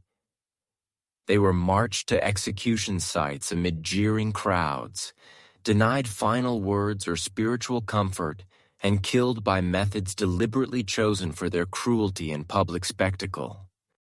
Their bodies were often left to rot on gibbets as warnings to others, denied even the basic dignity of proper burial. As we drift deeper into the realm of sleep, let us reflect on this complex tapestry of medieval justice where law served not as a protection for the innocent, but as a tool for maintaining the rigid social order that defined every aspect of existence.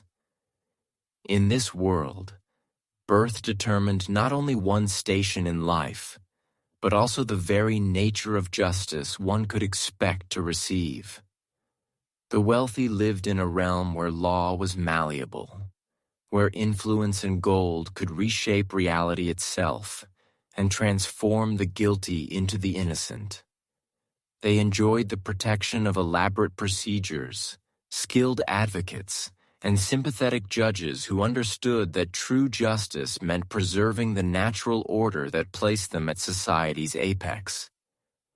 The poor, meanwhile, inhabited a darker realm where law was an instrument of oppression rather than protection, where guilt was often predetermined by social status, and where survival depended more on luck than on any abstract concept of justice.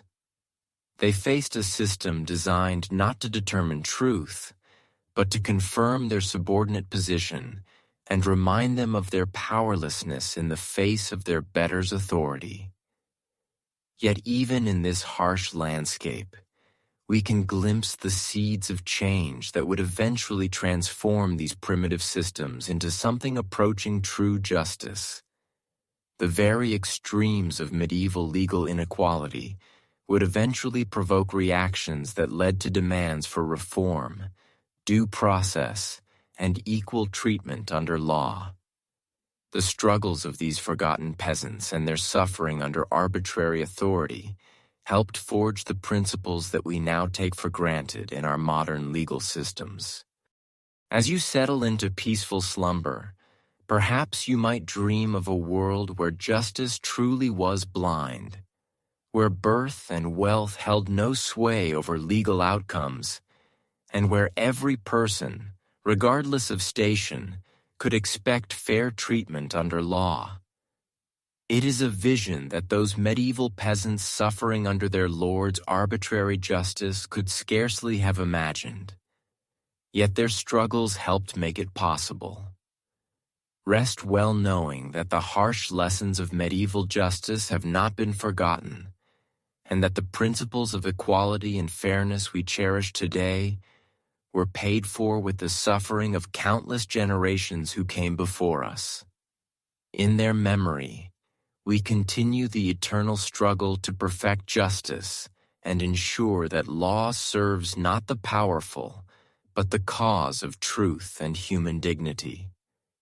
Looking at the context you've provided and the reference materials, I'll continue from where it left off, focusing on the increasingly complex and often arbitrary nature of medieval laws that governed every aspect of daily life. Beyond the spectacle of trials by ordeal and the peculiar justice meted out to animals, medieval Europe was governed by an intricate web of laws that touched every moment of a person's existence. These regulations weren't merely suggestions or guidelines. They were rigid commandments that dictated how one dressed, where one could walk, what one could eat, and even how one could express grief. Consider the sumptu laws that swept across medieval kingdoms like invisible chains binding society into its predetermined order. These weren't simply fashion guidelines. They were legal mandates that prescribed exactly what fabrics, colors, and styles each social class could wear. A peasant caught wearing silk could face heavy fines or public humiliation. The rich purple dyes extracted from murex shells were reserved exclusively for royalty, while certain shades of red remained the privilege of the nobility alone. In the 14th century England, these clothing laws reached absurd levels of specificity. Servants were forbidden from wearing cloth worth more than 2 marks per yard. Merchants, despite their growing wealth, could not don the furs and jeweled accessories of the aristocracy. Even the length of one's shoes was regulated. The pointed poulaines favored by fashionable men could only extend so many inches beyond the toe, with a measurement varying according to one's rank. These laws created a society where a glance could instantly reveal a person's place in the social hierarchy. But they also created a peculiar form of legal theater where enforcement was sporadic and often depended more on local prejudices than consistent application. A wealthy merchant might bribe his way into wearing forbidden silks, while a poor craftsman could face severe punishment for the slightest transgression. The regulation of trade and commerce produced equally bizarre legal scenarios. Market laws in medieval towns could be bewilderingly complex. In some German cities, bakers were required to attach their personal seal to every loaf, making them legally responsible for its weight and quality. Shortchanging customers wasn't just bad business. It was a criminal offense that could result in the baker being dragged through the streets in a cart, pelted with his own inferior bread. Wine merchants faced their own peculiar legal challenges. In Paris, wine could only be sold during certain hours and only in designated areas. The quality was monitored by official wine tasters whose verdicts carried the force of law. Poor wine wasn't just returned, it was publicly destroyed, and the merchant faced fines that could bankrupt his business. Perhaps most telling were the laws governing movement and residence. In many regions, peasants were legally bound to the land, unable to leave their lord's estate without permission. But even among the free population, mobility was heavily regulated. Strangers arriving in a town had to register with local authorities and could be expelled at any time without cause. Travel required documentation, and those found on the roads without proper papers could be arrested as vagabonds or, worse, suspected of being outlaws. The enforcement of these movement laws created a society of constant surveillance. Neighbors were expected to report strangers, and communities developed elaborate systems of mutual monitoring. In England, the system of frank pledge made every freeman responsible for the behavior of his neighbors. If one member of a tithing committed a crime and fled, the remaining members could be held financially liable. These legal obligations extended into the most private spheres of life. Marriage laws didn't just govern the ceremony. They regulated courtship, dictated appropriate behavior between spouses, and even prescribed how couples should conduct themselves in their own homes. In some regions, public displays of affection were legally restricted, with kissing in public spaces punishable by fines. The legal regulation of death was equally intricate. Mourning periods were prescribed by law with specific requirements for clothing, behavior, and the duration of grief. Widows in particular faced elaborate legal restrictions on their conduct, dress, and social interactions. The very expression of sorrow was subject to legal oversight, as excessive mourning could be seen as a challenge to divine will. Even the preparation and consumption of food fell under legal scrutiny. Beyond the Church's religious restrictions, secular laws governed everything from the spices that could be used to the hours when certain foods could be prepared. In some Italian cities, the making of pasta was regulated by guild laws that specified not just ingredients and techniques, but who could legally call themselves a pasta maker. These culinary laws often reflected deeper social anxieties about luxury and excess. Sumptuary laws didn't just govern clothing. They extended to food, limiting the number of courses that could be served at different social levels and restricting access to expensive ingredients.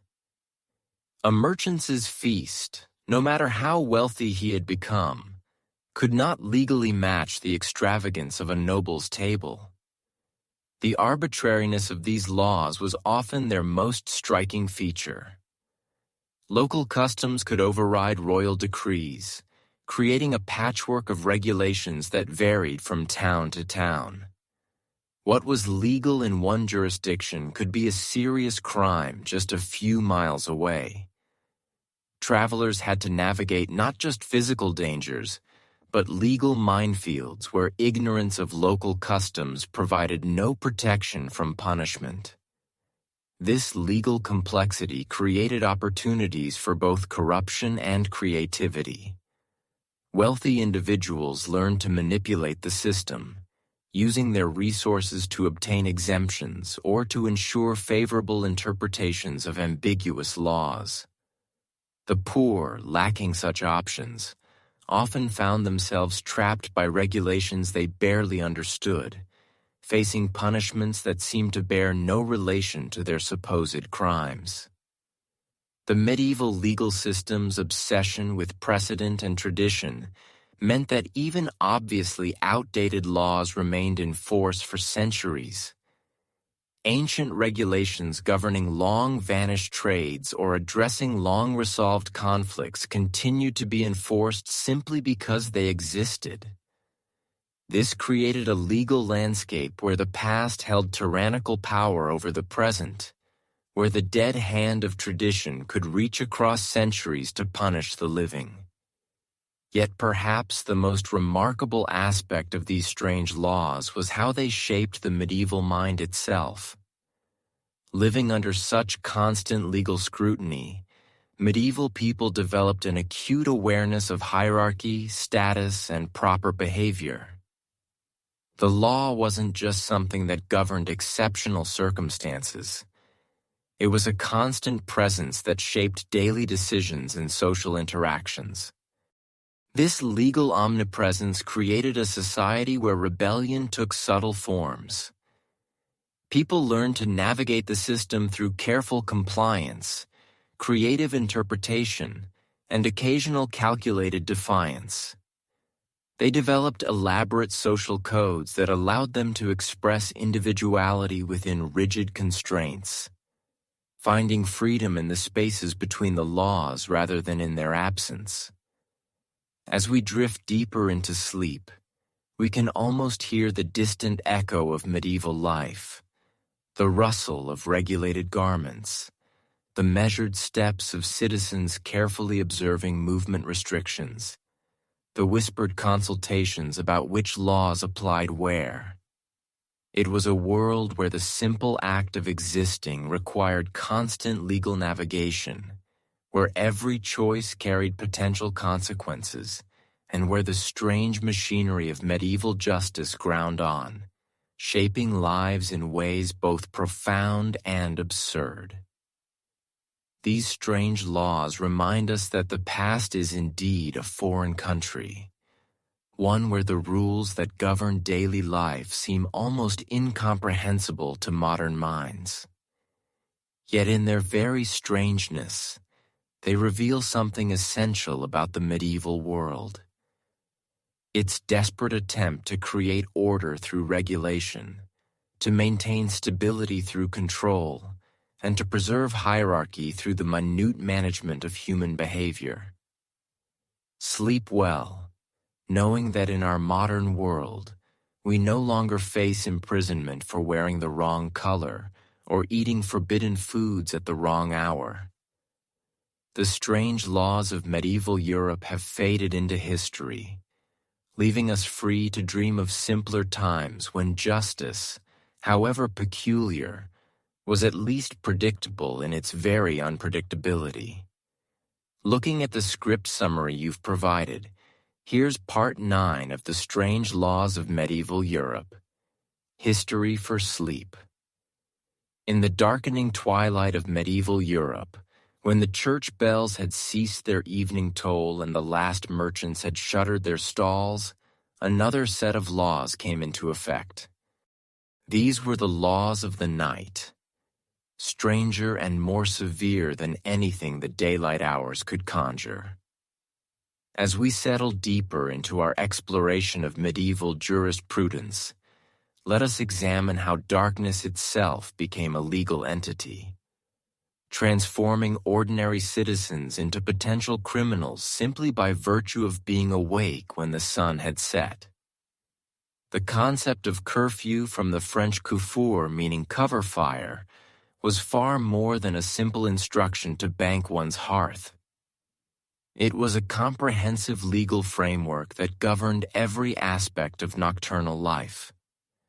When the curfew bell rang, typically at sunset or shortly thereafter, all fires were to be extinguished, all doors barred, and all honest citizens were expected to retire to their homes. To be found wandering the streets after curfew without proper authorization was itself a crime, punishable by fine, imprisonment, or worse.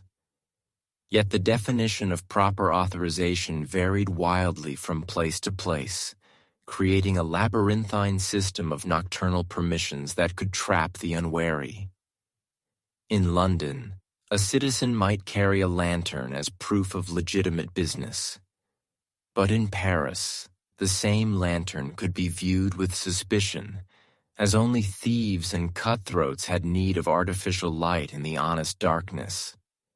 Some towns required written passes from local magistrates, while others demanded the accompaniment of a recognized citizen of a good standing. The complexity of these requirements meant that travelers in particular found themselves at constant risk of legal entanglement. The enforcement of curfew laws fell to the night watch, a peculiar institution that embodied many of the contradictions inherent in medieval justice. These men, often volunteers or conscripts from the local population, were charged with maintaining order during the most lawless hours. Yet they themselves operated in a legal gray area, wielding authority that was both absolute and tenuous. A watchman could detain, question, and even arrest citizens, but his actions were subject to review by daylight authorities who might have little sympathy for the challenges of nocturnal law enforcement. Consider the case of Thomas Brightwell, a baker from York, who ran afoul of these nighttime regulations in the winter of 1348.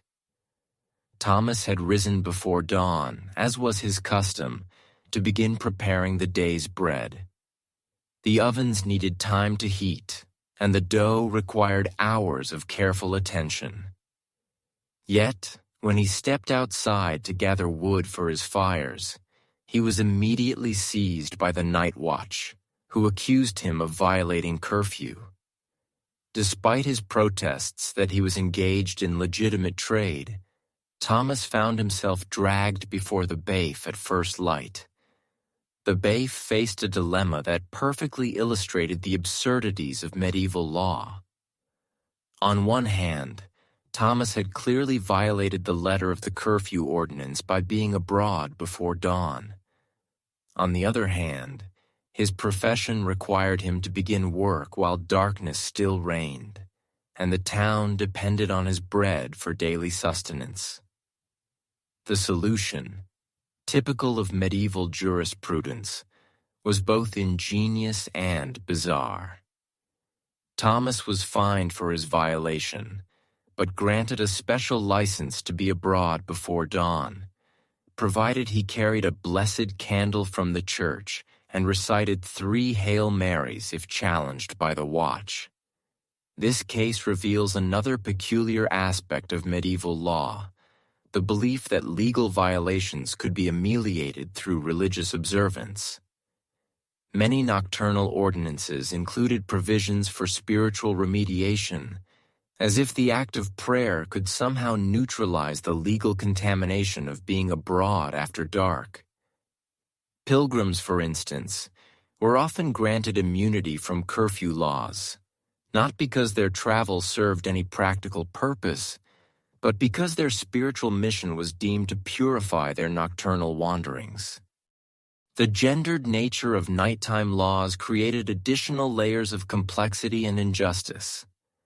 Women found abroad after dark faced not only the standard penalties for curfew violation, but also assumptions about their moral character and professional activities. A woman walking alone at night was automatically suspect regardless of her actual business or destination. The law presumed that honest women had no legitimate reason to be abroad in darkness. And this presumption carried severe consequences. Margaret Kemp, the famous mystic and author, documented several encounters with night watch authorities who refused to believe that a woman could be traveling for religious purposes after dark. Her writings described the humiliation of being questioned, searched, and detained simply for attempting to reach early morning prayers at distant churches. Despite carrying letters from bishops and abbots attesting to her pious intentions, Margaret was repeatedly treated as a suspected prostitute or thief, illustrating how legal presumptions could override even the highest religious authorities. The punishment for nocturnal violations often reflected the medieval obsession with public humiliation as a deterrent. Those caught breaking curfew might find themselves sentenced to spend the following night in the stocks, publicly displayed as examples of law-breaking.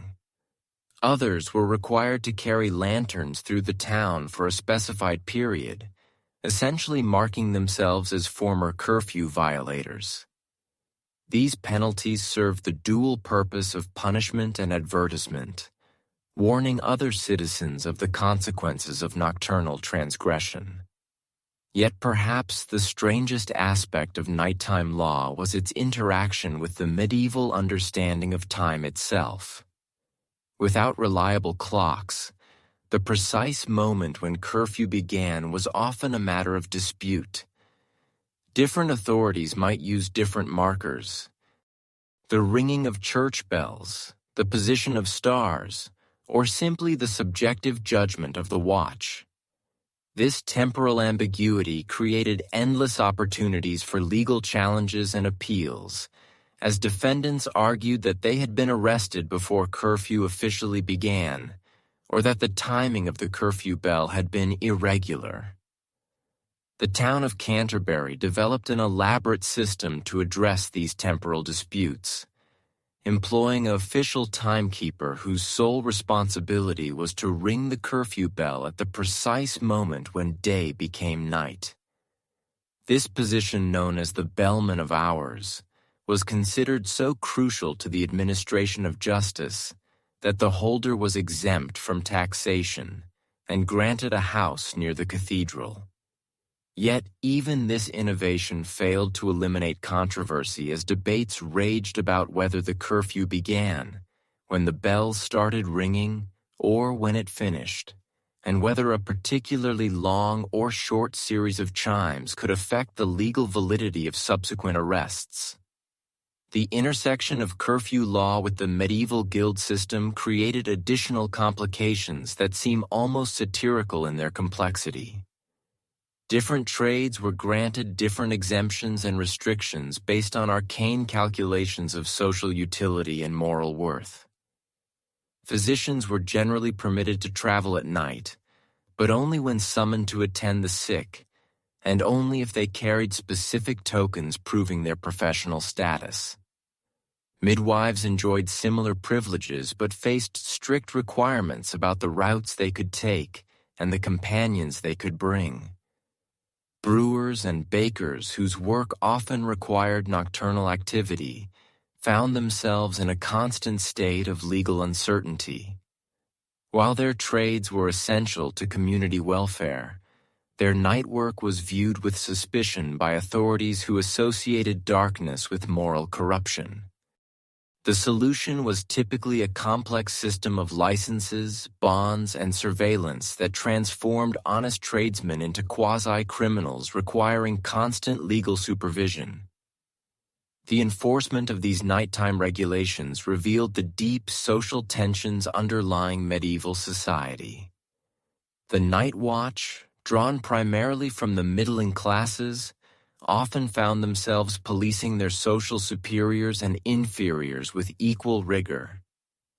A wealthy merchant caught abroad after curfew might attempt to invoke his social status, while a poor laborer could only plead necessity. The watchmen, lacking clear guidance on how to navigate these social hierarchies, often made decisions that pleased no one and satisfied no standard of justice. Records from the city of Bristol describe a particularly telling incident from 1402, when the night watch encountered a group of young nobles returning from a feast at the castle. The nobles, emboldened by wine and social privilege, refused to halt when challenged, and proceeded to beat several watchmen who attempted to detain them. The resulting legal proceedings dragged on for months as the city authorities struggled to balance the demands of law enforcement against the political reality of noble privilege. The case was eventually resolved through a face-saving compromise that satisfied neither justice nor logic. The nobles were required to pay compensation to the injured watchmen, but were not charged with assault.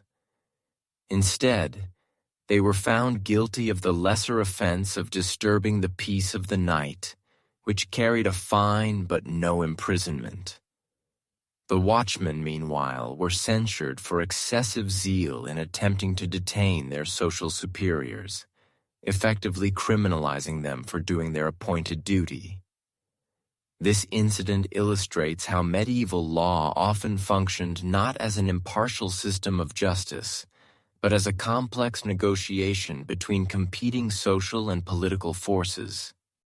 The law was simultaneously absolute and negotiable, sacred and pragmatic, creating a legal environment where outcomes depended as much on social status and political connections as on the facts of any particular case.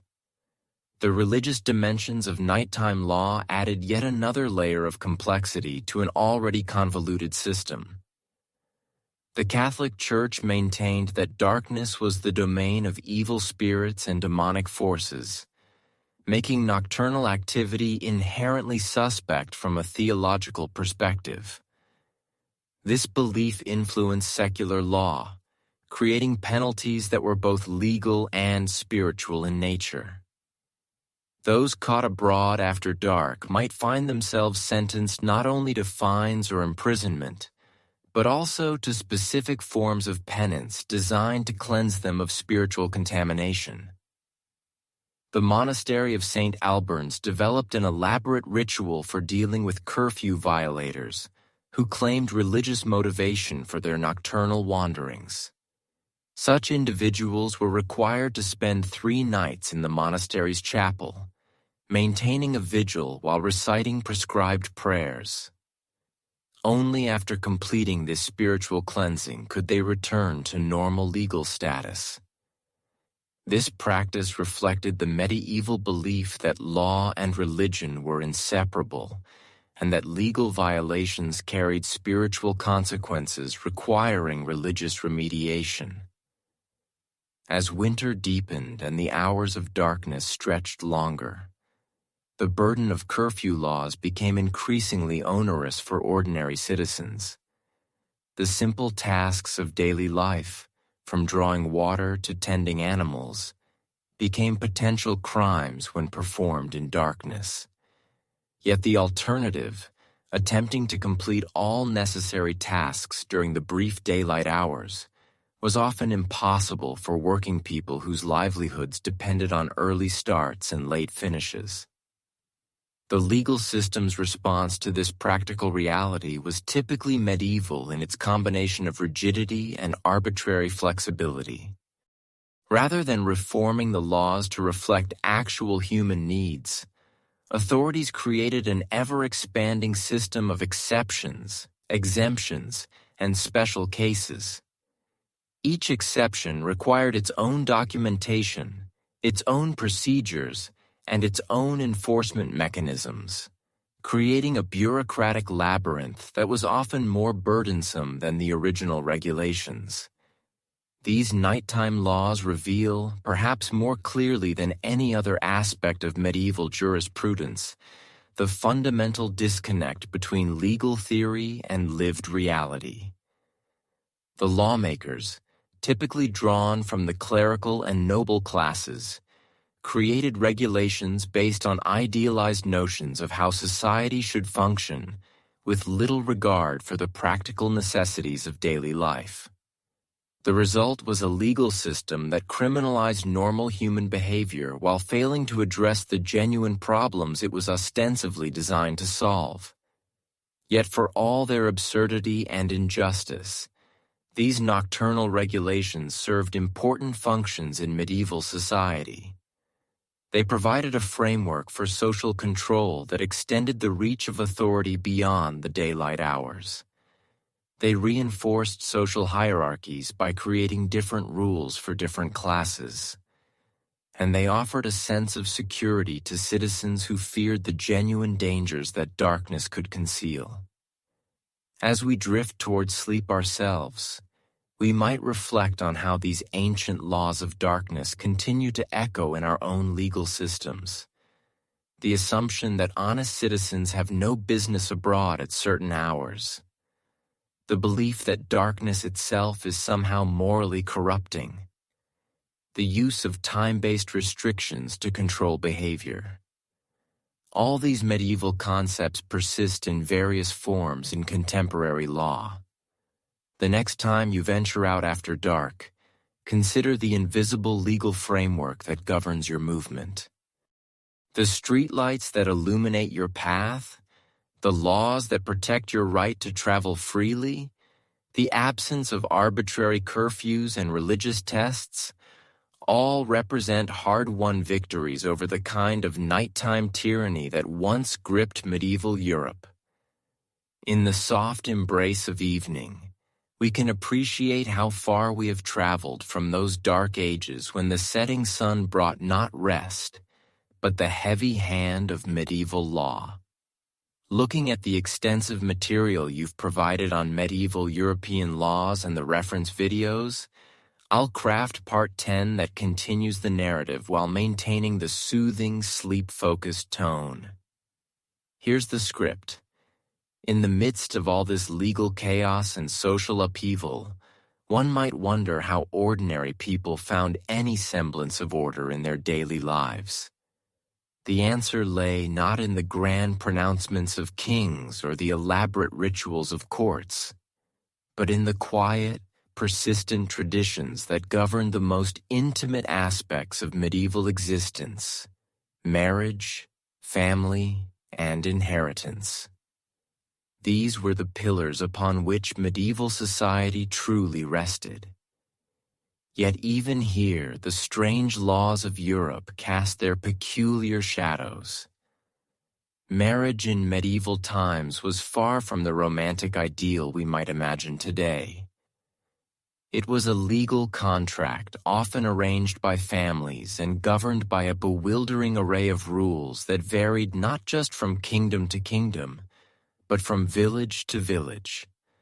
The Church insisted that marriage was a sacred sacrament requiring the free consent of both parties.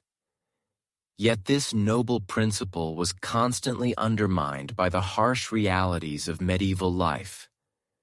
Parents arranged marriages for children as young as 12, and consent was often assumed rather than freely given. Consider the strange case of marriage by capture, a practice that lingered in some remote corners of Europe well into the late medieval period. In certain regions of Scotland and Ireland, a man could legally claim a woman as his wife simply by abducting her and keeping her in his household for a year and a day. If she bore him a child during this time, the marriage was considered absolutely binding regardless of her initial consent. This barbaric practice was justified by ancient customs that predated Christianity. Yet it somehow persisted alongside the Church's teachings about holy matrimony. Even stranger were the laws governing marriage impediments, the reasons why a marriage might be forbidden or annulled. The Church maintained extensive lists of relationships that barred marriage, extending far beyond what we might consider reasonable. Cousins to the 7th degree were forbidden to marry, meaning that anyone who shared a great-great-great-great-great-grandparent was considered too closely related. In small medieval communities where everyone was related to everyone else in some distant way, finding a suitable spouse who wasn't technically a forbidden relative became a nearly impossible task. This led to the peculiar practice of purchasing dispensations, essentially buying permission from the church to marry someone you weren't supposed to. The wealthy could afford these papal permits, but the poor were left to either live in sin or remain unmarried.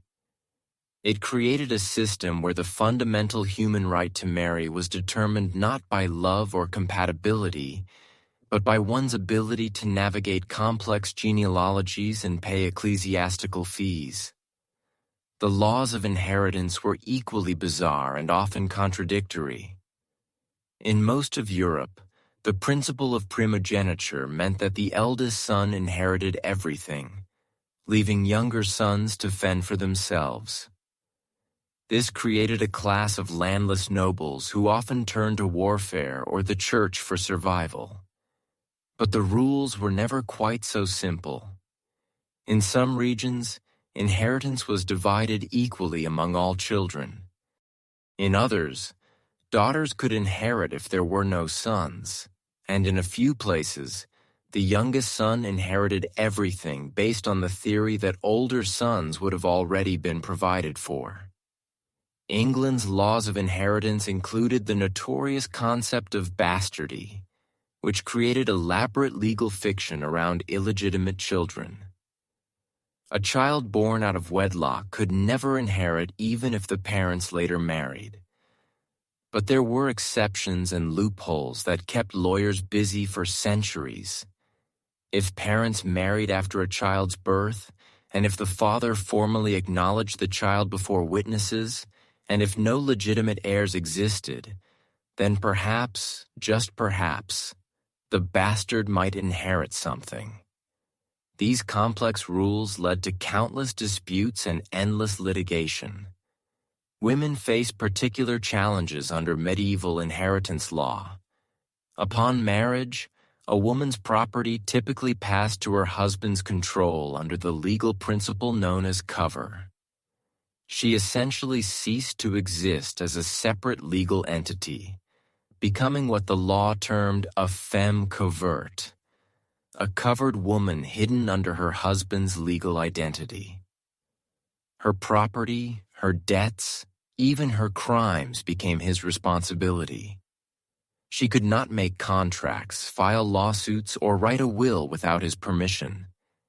Yet here, too, medieval law revealed its contradictory nature. Widows often enjoyed rights that married women were denied. A widow was entitled to her dowry, typically 1/3 of her deceased husband's estate, which she could control independently. Some widows became powerful figures in their communities, running businesses and managing vast estates. The law recognized them as femmes seules, women alone, with nearly the same legal rights as men. It was a strange system that granted women more freedom in widowhood than they had ever enjoyed in marriage. The treatment of children under medieval law was equally complex and often harsh by modern standards. Children were considered miniature adults, subject to the same legal penalties as their elders. A child as young as 7 could be tried for theft and executed if found guilty. There was no concept of juvenile justice or rehabilitation. Children were expected to contribute to the family economy from an early age, and their labor was considered the property of their parents. Apprenticeship laws created a peculiar form of temporary slavery, where children as young as 10 or 12 were bound to masters for terms of 7 to 10 years. During this time, they belonged entirely to their master, who could punish them, sell their services, or even bequeath them to another master in his will. The apprentice had no right to leave, no right to marry without permission, and no right to keep any wages they might earn. In return, they received food, shelter, and training in a trade if they survived the often brutal treatment. Perhaps nowhere were medieval laws stranger than in their treatment of family violence. Domestic violence was largely considered a private matter beyond the reach of royal or ecclesiastical law. A husband had the legal right to correct his wife with physical punishment, provided he didn't permanently maim or kill her. The law even specified the appropriate tools for such correction. A stick no thicker than a man's thumb, giving rise to the phrase rule of thumb. Children fared even worse. Parents had virtually unlimited authority over their offspring, including the right to sell them into servitude or apprenticeship. Infanticide, while technically illegal, was rarely prosecuted if the victim was a girl or if the family was desperately poor. The church condemned the practice, but local authorities often looked the other way, understanding the harsh realities of medieval life. Yet even in these dark aspects of family law, we find glimpses of medieval society's attempts to protect the vulnerable. Some regions developed the custom of sanctuary marriage, where a woman fleeing an abusive husband could claim sanctuary in a church and petition for annulment. If she could prove that her husband had attempted to kill her or that he was impotent or that they were too closely related, she might gain her freedom. The law also recognized the concept of self-divorce in extreme circumstances. If a husband abandoned his wife for more than 7 years, or if he became a monk without her consent, she could remarry without formal annulment. These provisions offered a sliver of hope to women trapped in impossible situations, though they required considerable courage to invoke. Marriage contracts themselves could contain bizarre provisions that reflected the harsh realities of medieval life. Some contracts specified that the husband could not beat his wife more than once per week, or that he could not gamble away her dowry, or that he must provide her with a certain number of new dresses each year. These clauses reveal both the legal vulnerability of women and their families' attempts to protect them within the constraints of the system. The Church's involvement in marriage created its own peculiar complications. Priests were forbidden to marry, yet many maintained long-term relationships with women known as priests' wives or concubines. These relationships were technically illegal, but they were widely tolerated, and the children of such unions often inherited their father's property despite their illegitimate status. The Church periodically launched campaigns to enforce clerical celibacy, but these efforts were largely unsuccessful and often created more problems than they solved. Canon law, the Church's legal system, often conflicted with secular law, creating jurisdictional disputes that could drag on for decades. If a marriage dispute involved questions of consanguinity or spiritual relationships, it fell under church jurisdiction. But if it involved property or inheritance, it might be handled by royal courts. Clever litigants learned to frame their cases in ways that would bring them before the most favorable court, leading to endless appeals and jurisdictional challenges. The poor, as always, suffered most under these complex legal systems. They could not afford lawyers to navigate the intricacies of marriage law, nor could they pay for dispensations or appeals. They lived in a legal gray area, forming relationships and raising families according to local custom rather than formal law. Many couples lived together for years in what were called hand-fasting arrangements, temporary marriages that might or might not be formalized later. These informal arrangements were particularly common among the peasantry, who could not afford elaborate wedding ceremonies or the fees required for formal registration. A couple might simply declare themselves married before witnesses, exchange simple vows, and begin living together. If they remain together for a year and a day, the law often recognized their union as valid, regardless of whether it had been formally blessed by a priest.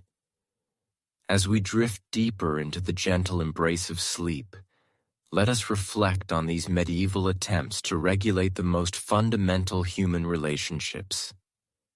For all their strangeness and occasional cruelty, these laws represented humanity's ongoing struggle to create order from chaos, to protect the vulnerable while maintaining social stability. The medieval family, bound by laws both sacred and secular, was the foundation upon which all other social structures rested. In the quiet hours of the night, when castle walls echoed with the whispers of sleeping children and the soft breathing of married couples, the elaborate legal structures of the day seemed to fade away. What remained was the simple human need for companionship, for family, for belonging. The laws might be strange and often harsh, but they could not entirely suppress the fundamental human capacity for love, loyalty, and hope. And so these medieval families persevered, raising their children, tending their homes, and building the communities that would eventually grow into the modern world we know today. Their struggles with the complex laws governing marriage and family life remind us that the quest for justice and fairness is an ongoing human endeavor, one that continues to evolve with each passing generation. Rest well, dear listener, and know that the bonds of family and community that sustained our medieval ancestors continue to sustain us today, even as the laws that govern them continue to change and hopefully improve with the passage of time. As we close this exploration of medieval Europe's strange laws, we find ourselves at a crossroads between understanding the past and recognizing our present freedoms. The bizarre legal traditions we've examined, from animal trials to trial by ordeal, from sumptu laws to inheritance restrictions, reveal a world where justice was often arbitrary, where social status determined legal outcomes, and where the powerful crafted laws to maintain their dominance over the vulnerable. These medieval legal systems, for all their apparent strangeness to modern eyes, served specific purposes within their historical context. They reinforced social hierarchies, maintained religious authority, and attempted to preserve order in societies marked by uncertainty and upheaval. The elaborate rituals surrounding trials by combat or ordeal provided a sense of divine intervention in human affairs, while dress codes and trade regulations sought to maintain clear distinctions between social classes. Yet beneath the surface of these legal frameworks lay deeper human truths that transcend the medieval period. The struggle for justice, the desire for fair treatment, and the tension between authority and individual freedom are themes that resonate across centuries. The medieval peasant who faced trial by ordeal shared the same fundamental human need for justice as any modern citizen navigating today's legal system. The corruption and inequality we've witnessed in these historical legal systems serve as powerful reminders of why the development of modern jurisprudence, with its emphasis on evidence-based proceedings, equal treatment under law, and protection of individual rights, represents such a significant advancement in human civilization. The arbitrary nature of medieval justice, where a lord's whim could determine life or death, underscores the precious nature of legal protections we now take for granted. As you drift off to sleep tonight, Perhaps you can find comfort in knowing that while the medieval world was often harsh and unpredictable, it was also populated by individuals who, despite the constraints of their time, sought meaning, justice, and dignity in their daily lives. Their struggles and aspirations filtered through the strange lens of medieval law remind us that the human spirit's quest for fairness and freedom is indeed timeless. The strange laws of medieval Europe in all their bizarre complexity ultimately tell a story not just of the past, but of humanity's ongoing journey toward a more just and equitable world. In understanding where we came from, we better appreciate where we are and perhaps gain wisdom for where we're going. Sleep well, knowing that the elaborate legal rituals and arbitrary judgments of the medieval world have given way to systems that, while imperfect, strive to treat all people with dignity and fairness under the law. As we reach the twilight of our medieval journey, we find ourselves confronting perhaps the most unsettling aspect of life in the Middle Ages: the complete absence of justice as we understand it today. The legal systems that governed medieval Europe were not designed to uncover truth or ensure fairness, but rather to maintain the rigid social order through spectacle, superstition, and the unwavering belief that God Himself would intervene to reveal guilt or innocence. Picture, if you will, a crowded village square on a gray autumn morning.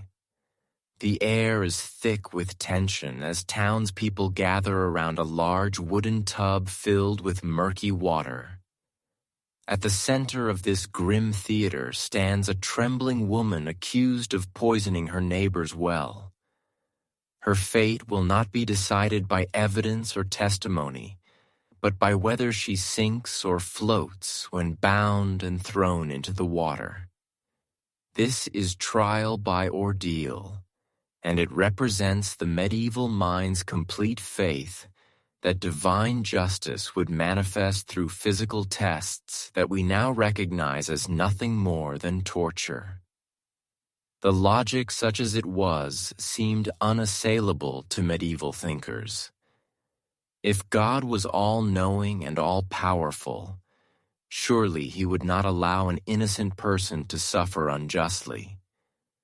Therefore, any physical test that resulted in pain, injury, or death must indicate divine displeasure with the accused. The woman who floated was clearly being rejected by the sacred waters, proof of her guilt.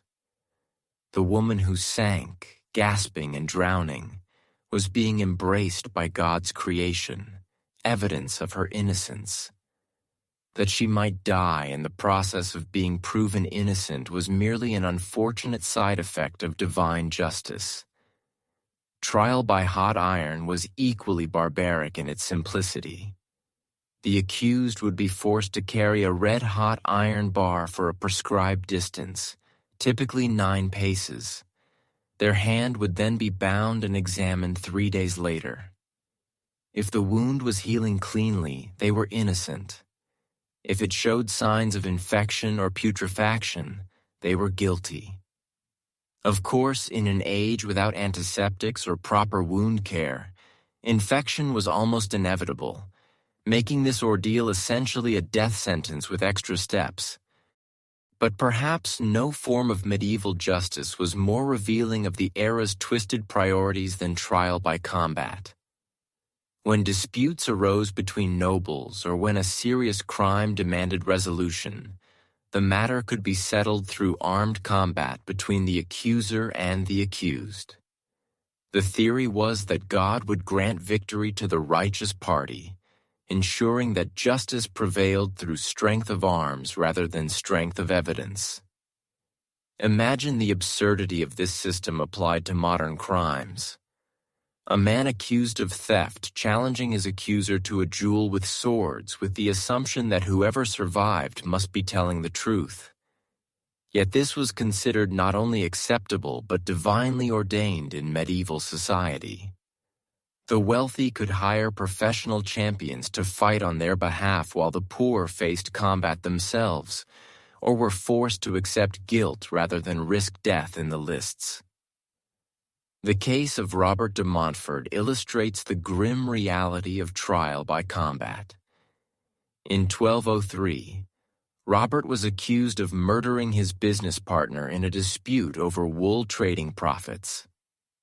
Rather than face the ordeal of hot iron, he chose trial by combat against his accuser's brother, a skilled knight.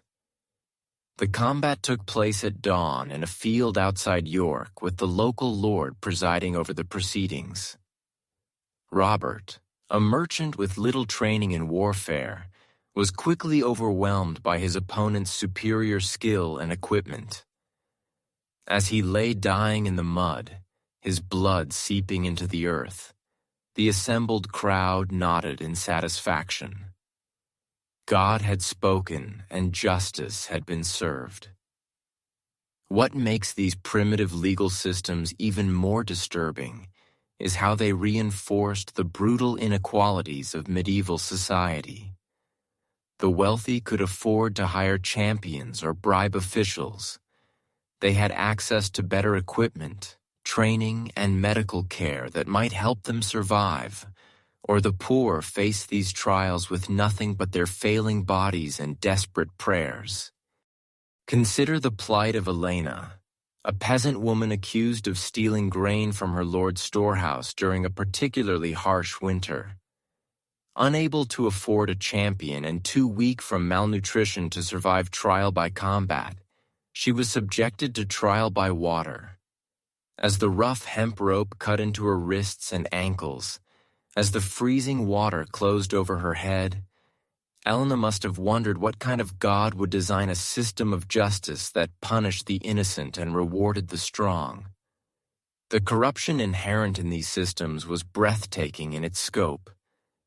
Judges could be bribed to ensure that orals were conducted in ways that favored one party over another.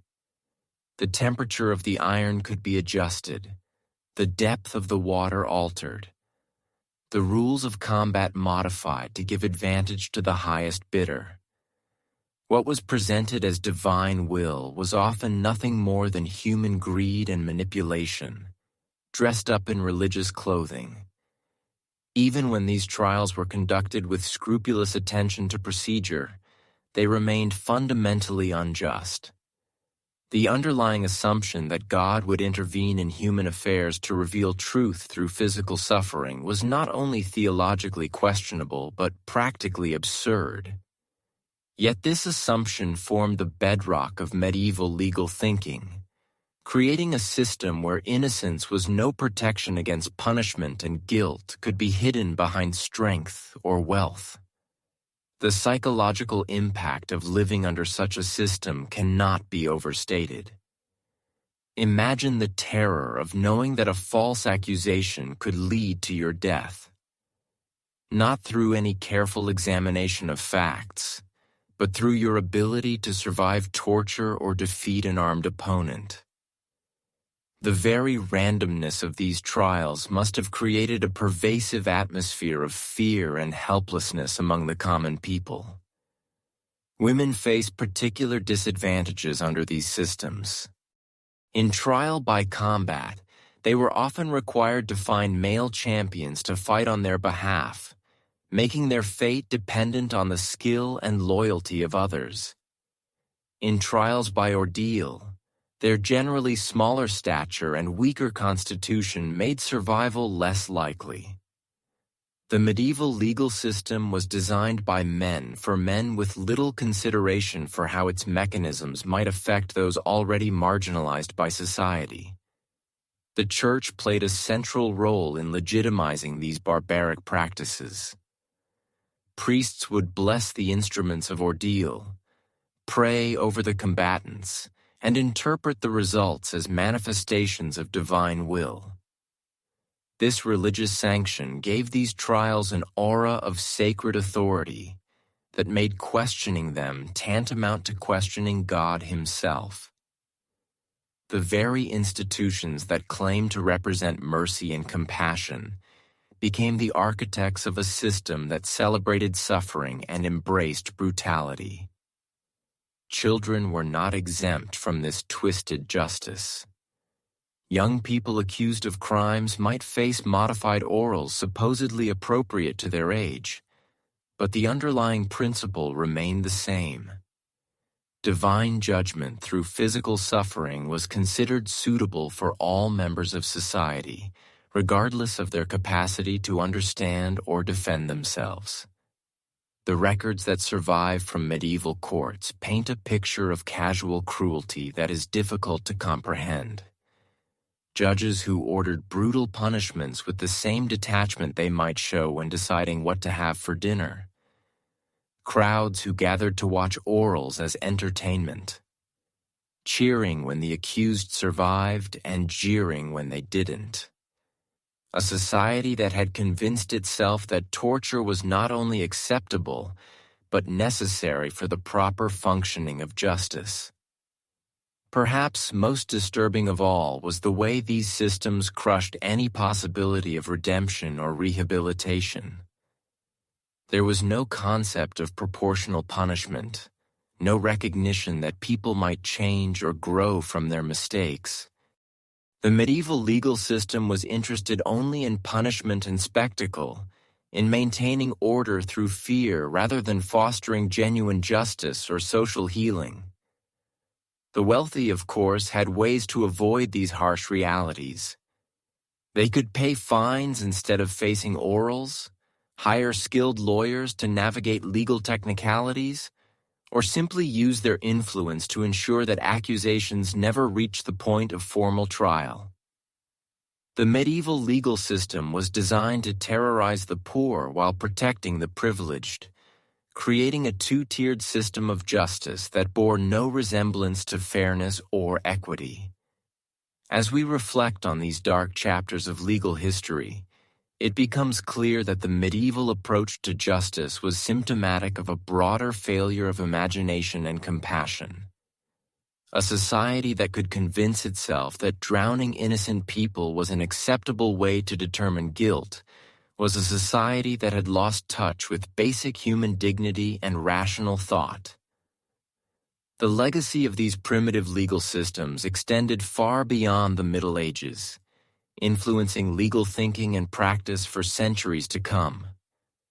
The assumption that justice could be achieved through violence, that truth could be revealed through suffering, and that the powerful deserved different treatment than the poor would continue to shape legal systems long after trial by ordeal was officially abolished.